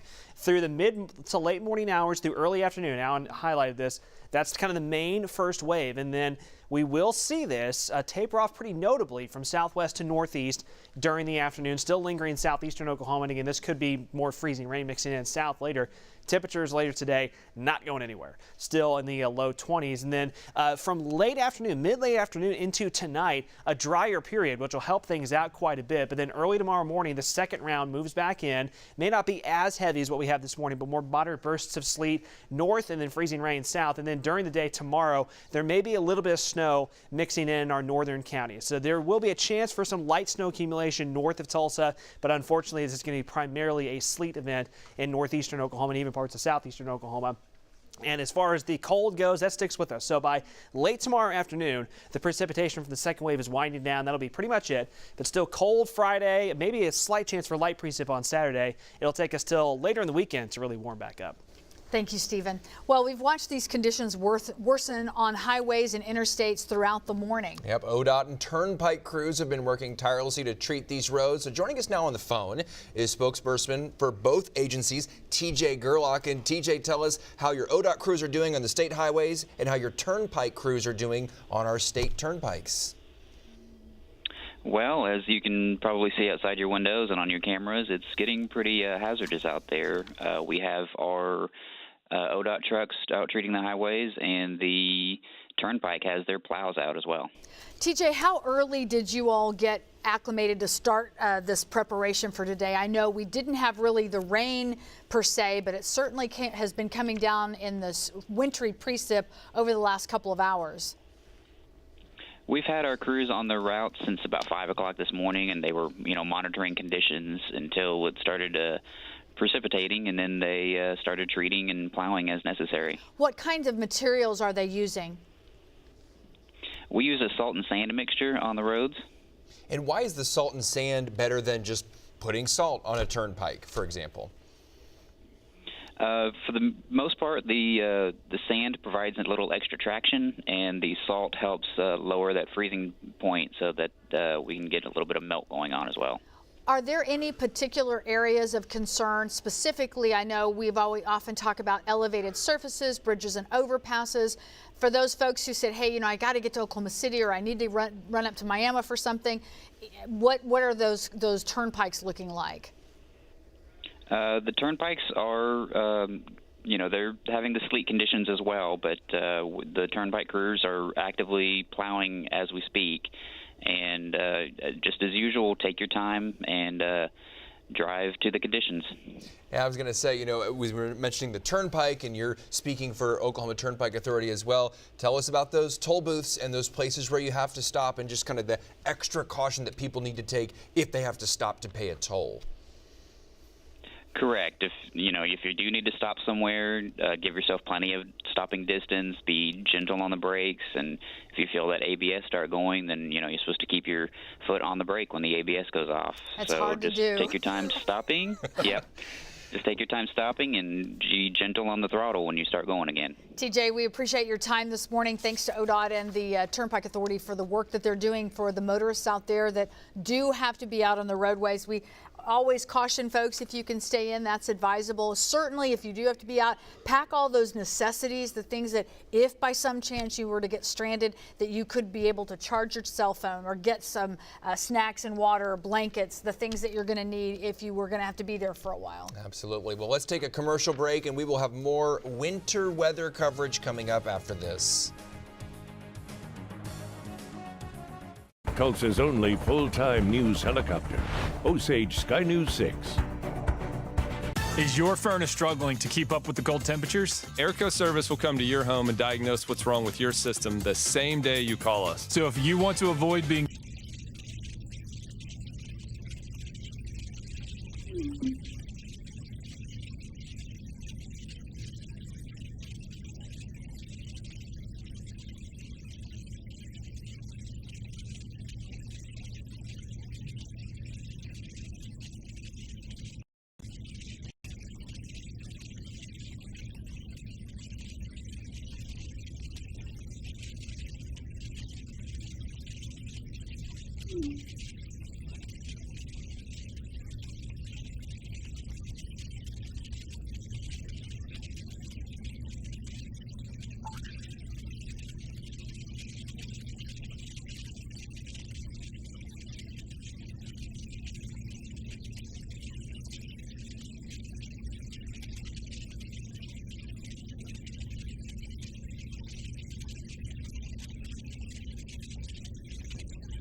a known troubled spot. 71st Street in the Tulsa Hills area. That's where we find Reagan Ledbetter. Reagan, what's it like there right now? Good morning, Dave and Leanne. Well, it's amazing how fast the road conditions just went downhill. I drove home from the gym this morning about 8 o'clock, and it was clear as can be. And now it's, what, 10:30? And the roads are completely covered with this just layer of sleet on the roads right now. I just talked with the Light Horse police officer who's just been staging over here. He said he's helped 7 cars that got stuck in just the last hour. He said it's getting worse and worse. A lot of cars come, see that car right there, getting stuck. Basically every car that's coming up this area right now is just getting stuck because it's so slick, that thick layer of a sleet on the ground. We saw some Tulsa police officers also staged over here a little bit ago, basically just waiting for someone to get stuck, driving up, putting their lights on, and help push up the road. But you can see it is causing a traffic backup right now. But let me show you what you guys are working with here. This is probably the worst snow day on the planet because it's just this layer of sleet that everybody's talking about an inch now of just sleet, hard to brush away. I won't do any dance moves on this live shot, but if you look up this hill, this is the hill that I'm seeing a lot of cars get stuck. They're stopping at this light like they're supposed to, but then it's hard to get going again. But again, very slick out here, very, very cold. As Stephen was saying, sub-zero wind chills, and we can feel it. But no, not that snow that's going to pack down or easy to move off the roads. It's just staying very slick, kind of like an ice pack on the roads. But we'll stay out here, keep you guys updated all morning long. Back to you guys. We appreciate that, Reagan. Thank you so much. Well, this latest round of winter weather is turning green country white, as you can see. Over the past couple of hours, that layer of sleet covering everything. News on 6's Amy Avery joins us now with a look at some local communities, what the pictures look like, Amy. I know, Dave and Leanne, the moment the weather changed, News on 6 viewers just got out their cameras and started sending us pictures, which we love. Frank Powell snapped this picture of downtown Sapulpa looking like a winter wonderland out there. Sapulpa city leaders tell us they have about 500 tons of salt ready to treat the roads during this winter storm. They're encouraging drivers to give crews plenty of room if they are out on the roads. They ask cars to stay at least 75 feet back behind those snowplows. They also encourage people to keep faucets dripping to keep their pipes from freezing. We encourage people with the cold weather to keep the pipes freezing from their house, just to keep the water at a drip. It doesn't need to be at a stream to keep your pipes from freezing. Just keep it at a drip, and that will be sufficient to keep the pipes from freezing. Now there's lots of beautiful scenes in green country, so we want to know what your community looks like. So send us pictures at pics@newson6.net. Back to you. Thank you very much, Amy. We do want to talk about a specific situation developing in a well-known construction zone in town, Highway 75 and I-44. Yeah, as you're going westbound on I-44 under the underpass there, apparently in the far right lane, a car has stalled. Now, we can't really see it from this perspective, Dave. Behind the pillar that's yeah. under construction. Yeah. Center of the column there, right there. And then obviously people are able to get through. But again, just give yourself a little extra time if you do have to be out. If you don't, stay home. It's just one of those mornings. There's no reason to get yourself into a situation that's going to possibly injure yourself or do damage to your vehicle. Winter weather coverage continues. Stay with us. When it comes to law firms, there is such a thing as too big. There could be unexpected pitfalls. There's also too small, where the cases are stacked one on top of another, leaving you feeling a little crowded. When you've been injured, you need Car & Car, a law firm that's just right for you, so you can sit back and let us do what we do best. At Car & Car, we have the resources it takes to make sure you're taken care of, and we'll always treat you like family. We are Car & Car. PCC are the pros you know and trust when a disaster happens. We're here 24/7 when you need us. If you have a disaster and you need some relief, call the good guys. Call the good guys at PCC. In honor of Black History Month, Nissan would like to recognize. I don't hope so. She's journalist. Ah, well played. That's not that girl. That's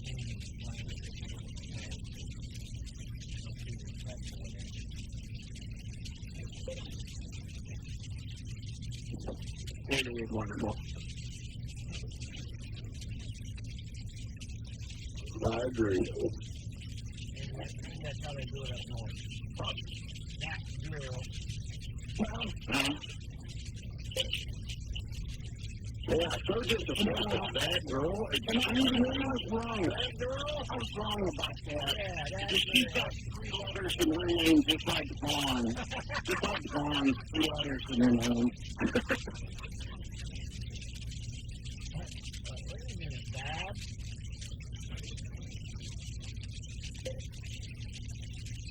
Hey, Steve, and by the way, it's about 56 and 39, so we're at my location.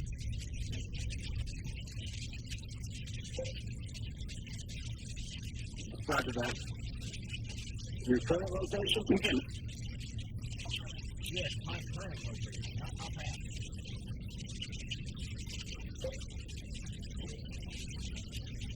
I'm getting some weird stuff that's hitting like bird poop on the windshield. It's not really sweet. It's not quite freezing rain yet. It just looks like a big blob. That would be freezing rain, Bob. As soon as it hits, it freezes. Yeah. You know, sometimes though, it goes a little bit before it does it, but it's not doing that at all now.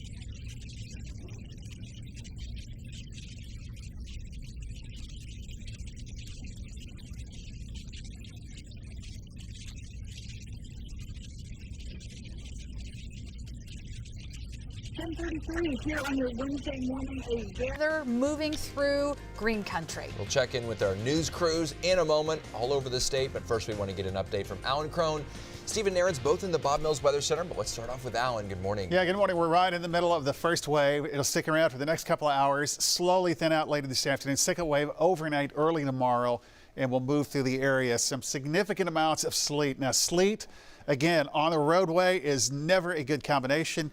And this is JD McManus. JD, you're near Morris. Kind of give me your location there. And what are we looking at right here with these semi-trucks on the side of the road? Yeah, I'm on Highway 75. I'm going to be about halfway between Henrietta and Okmulgee. And these two semis collided just in front of me. I pulled over to get a shot. You can see the OHP's on the scene now. Not an injury accident, wasn't very major at all. But just to let you know, these guys got some serious weight, okay, and a lot of wheels, which means a lot of traction, and they're having trouble. So if you have to get out today, just be careful. We're getting rain, freezing rain and sleet right now. So far, the freezing rain hasn't been too bad to cause enough problems on the power lines or, elevated surfaces. Alan, back to you. All right, JD, I appreciate it. So again, predominantly sleet, but we are seeing signals that some of this is mixing with a little bit of freezing rain in some locations.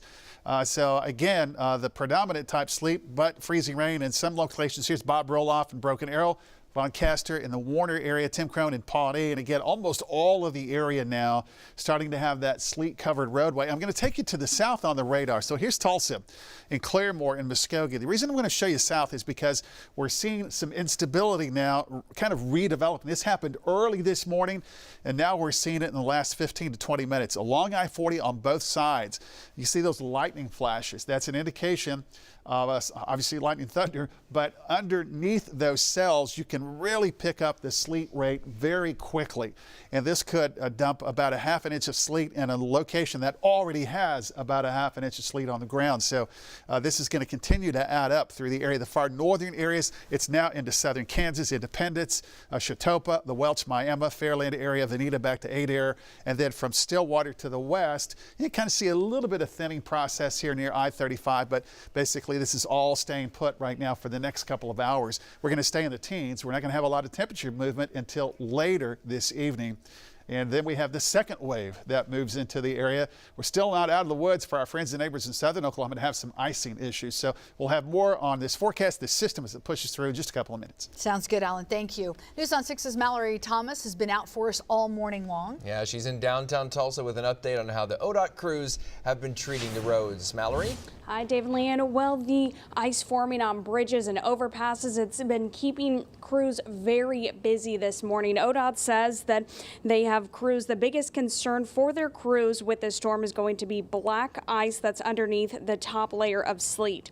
ODOT has crews that are out working to cover nearly 1,100 miles of highway lanes around Tulsa County. TJ Gerlach says that crews spend the last couple of days preparing for this storm. Into the lower temperatures and the wet outside is we'll start treating the bridges and overpasses, make sure that they're safe for drivers, and then as more sleet or freezing rain starts falling, we'll start treating the main lines and any ramps as well. Things are slick out there and they're just expected to get worse, so keep that in mind as you head home later today. Just take things slow.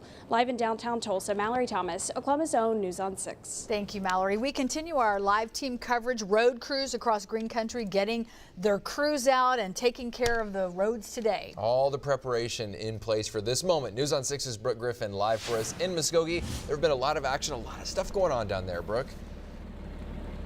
Yeah, that is really just an understatement at this point. When I tell you that things went from 0 to 100 within about 30 minutes, and now they've gone from 100 to about 200 in the past hour, I'm not kidding. There is sleet everywhere down here in Muskogee. Now let me talk about the power crews though. You can see that there are quite a few here in this hotel parking lot that we're near at this time. It's near that big Quick Trip, if you're familiar with the Muskogee area with the truck stop.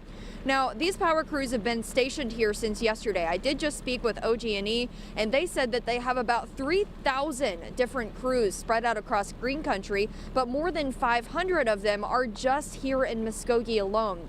They said that some of them are contracted, so some of these are from Texas, Kansas, Missouri. Several surrounding states have come in to help out Oklahoma during this winter storm. Now there's even more off to the left that are off camera at this time. There's power crews everywhere. I'd say every, I don't know, 5th, 6th car passing us on the highway here is a power crew. There's several ready to jump into action as soon as they need to. I just checked the map here for the Muskogee area, and there are no outages at this time, at least that have been reported. So we are still good to go, even though we have been under this ice storm here for a couple of hours now. We have seen precipitation since about 8:30 or so this morning. But for now, it looks like the power end of things is really holding steady.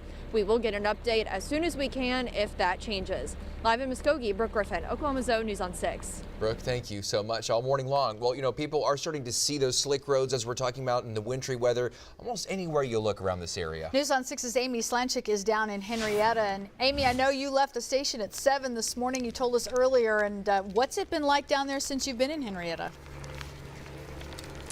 Hey, Leanne and Dave. Yeah, it's just been looking like this for the past few hours. And I will say, though, since we checked in last about a half hour ago, I think visibility has decreased just a tad. And what I'm looking at is the signs for I-40, which are right over here. And we've seen a lot of trucks, of course, making their way so they can switch to go either east or west. And so I'm looking at those signs, and they're a little bit more difficult to see. But as the sleet continues to come down, I want to show you what it looks like down here.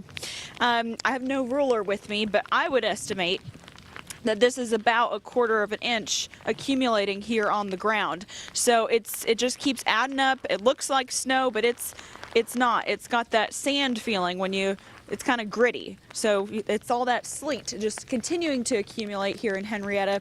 And I think one of our storm trackers, JD, I think it was, just north of us, was reporting a minute ago about a wreck just a little bit north on 75. We haven't heard of anything here in Henrietta just yet, so it sounds like everyone's taking it easy here for now.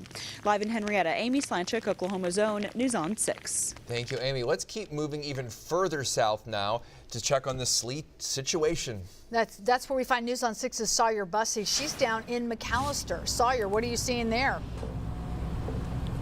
Well, welcome to McAllister, y'all. The sleet just stopped. We've got a couple snow flurries.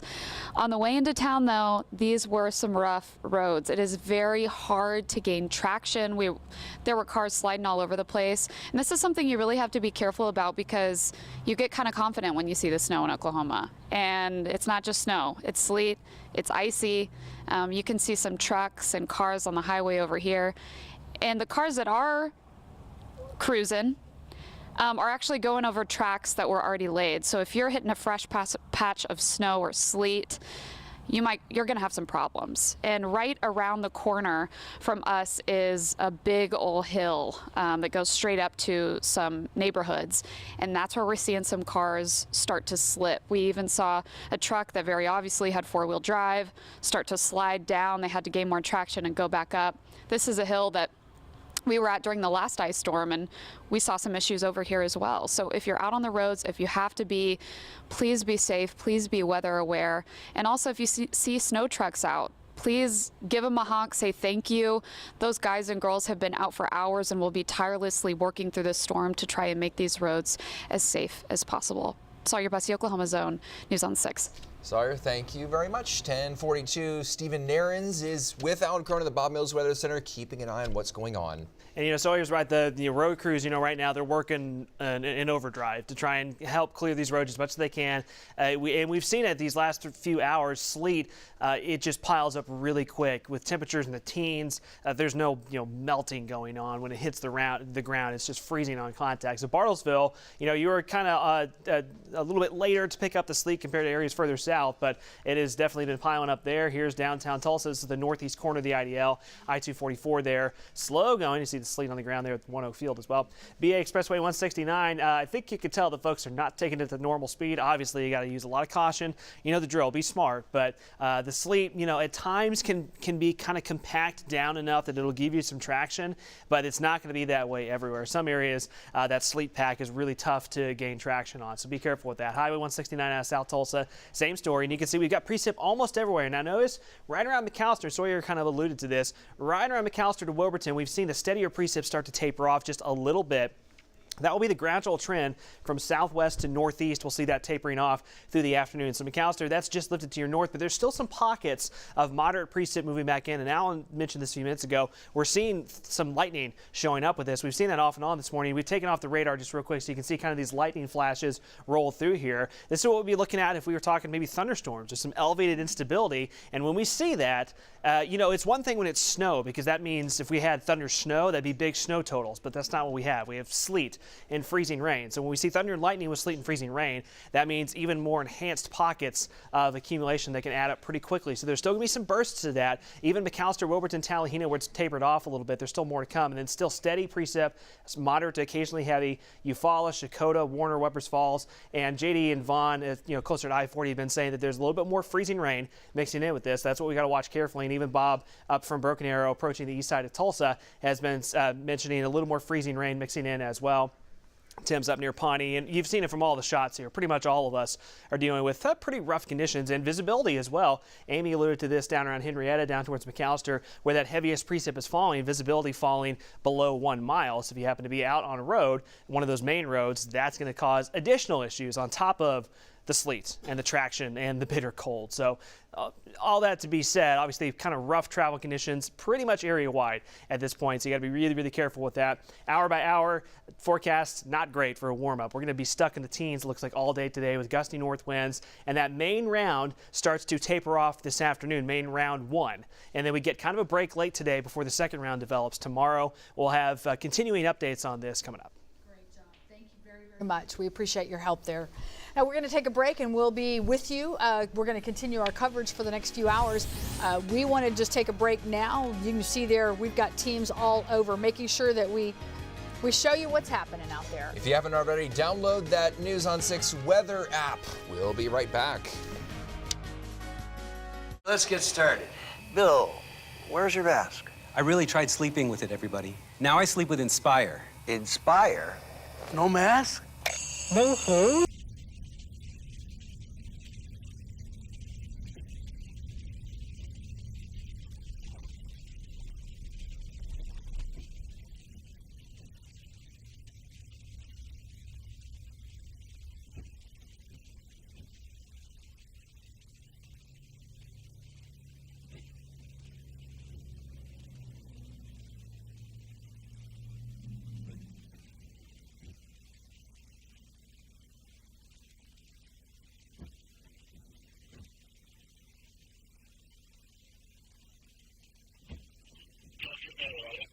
Man, these Nicky Thompsons are pretty good in this weather. They're doing really good. Don't try to match up with us now.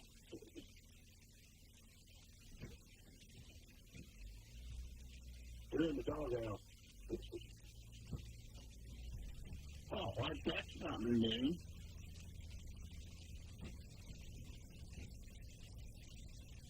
Hey, Brandon, sorry, you there, Brandon? I forgot to click you on a couple minutes ago, but I got you now. Okay, Steven, sounds good. Is my straight up? Yes, sir. I got you. Okay, appreciate it. Thank you.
Hey, it looks like I'm about out of it here in Okmulgee. You want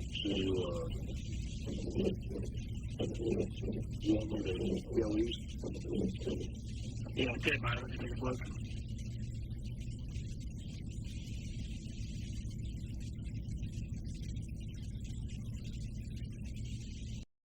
Welcome back to our special winter weather coverage here, our extended hour here in the 10 o'clock hour. Team coverage continuing throughout the metro area. News on 6's Cal Day is going to tell us what's going on where he is. Cal?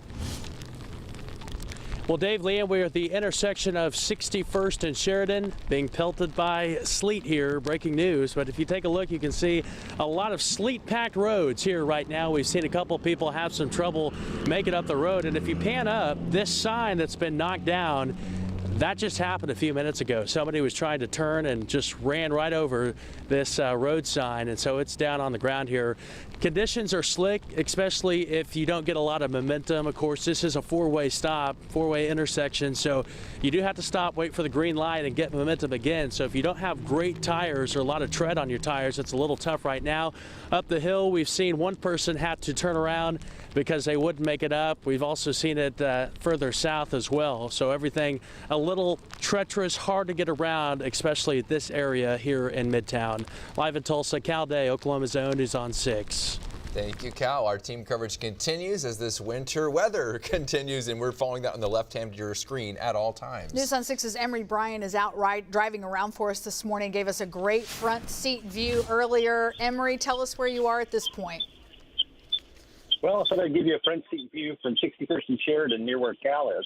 I'm going up Shadow Mountain, so this is westbound right now, going to the top. And, you know, this is an average car, so it's front-wheel drive, but I'm slipping a little bit as I go up on this hill. And once I get over the hill, I'll show you what happens when you brake. And that's the problem right now is that people are getting a little too confident. You can easily go a little too fast because it is gritty. You get traction, but then when you need to stop, you do slide, even though it's gritty. And it's not like ice, but there is some slippage that's happening here. So now I'm on the crest of the hill. You can see that these cars are making it up. It's maybe hard to see, but there are a few tires spinning there. But if you hit brakes on a hill like this, okay, see, that's sliding right there. That's just completely sliding. This person here got out of my way, but there's Cal down there. But you can easily slide right there if you're trying to make a quick stop. So you've got to leave room between a little more room than you would in front of you, because you're gonna slide, and especially when you're starting off too, your tires are gonna slip, and that's the problem that's happening out here right now. Emery, thank you so much for that update. Of course, wave hi to Cal for us there, right there at 61st and Sheridan. We've expanded our coverage as this winter storm moves through. Now, do we want to do weather? Yes. Break. We're going to take a break. We'll be back with more of our special coverage here right after this. Stay with us.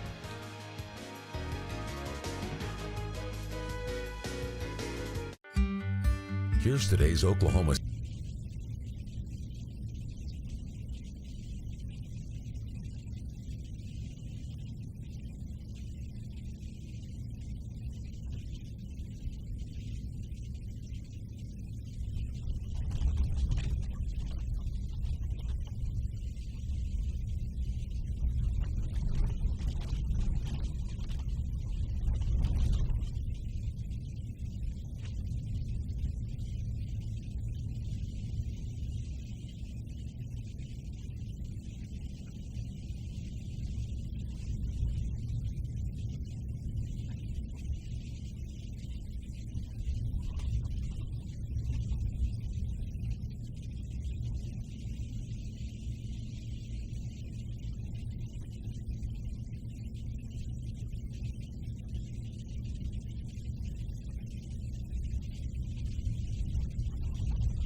Hey, Bob, Steven.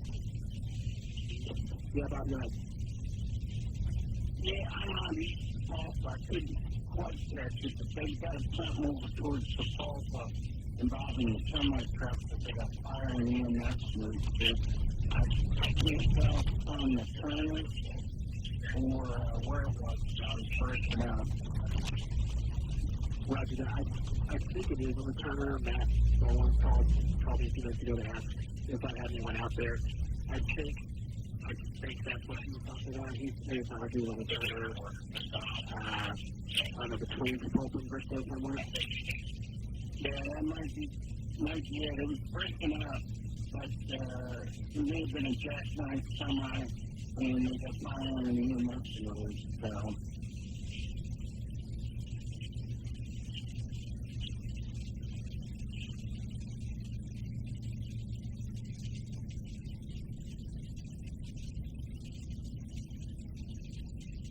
Hey, Grady, I'm going to check with the deck real quick about that turnpike accident. I don't know if I'll send you there, but kind of a turnpike could be a massive giant sleet, so I don't know if I'll get you in there. I'm going to see if he knows where it is real quick, if it's that close to you or not.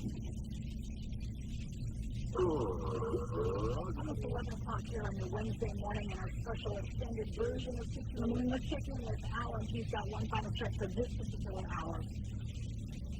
We've seen some sleet and snow across portions of the area. I think the battery just actually went out. Okay, so maybe Stephen can step in. Alan's on deck, and here he comes. I'll pantomime. You just keep talking and I'll do the miming. We're going to continue to deal with sleet for the next. We have to do something to get through the long morning, right? Sleet is going to continue to cause issues here for the next few hours. By this afternoon, we'll start to see that tapering off trend from southwest to northeast. There's downtown here, South Tulsa. Now, at times, there are a few snowflakes mixing in with this, especially north of Tulsa. But at the same time, there's also some areas that are kind of a mix of sleet and freezing rain.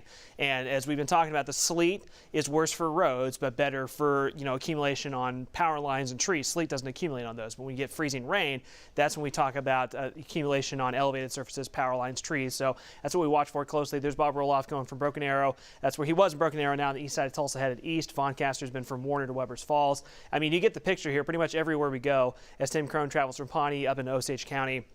Roads have been pretty rough, and they're going to continue to be that way this afternoon. Temperatures are in the teens, so that's why everything is just freezing solid on contact. So tough travel for at least the next several hours. We'll give you more hour-by-hour updates coming up in our next hour. Yeah, here's the plan. Our noon show starts early, starts at 11 a.m. in just a few minutes. So Dave and I are going to take off, and you can check in with Tess and Jonathan. They'll be up right after this break. We'll see you right after this.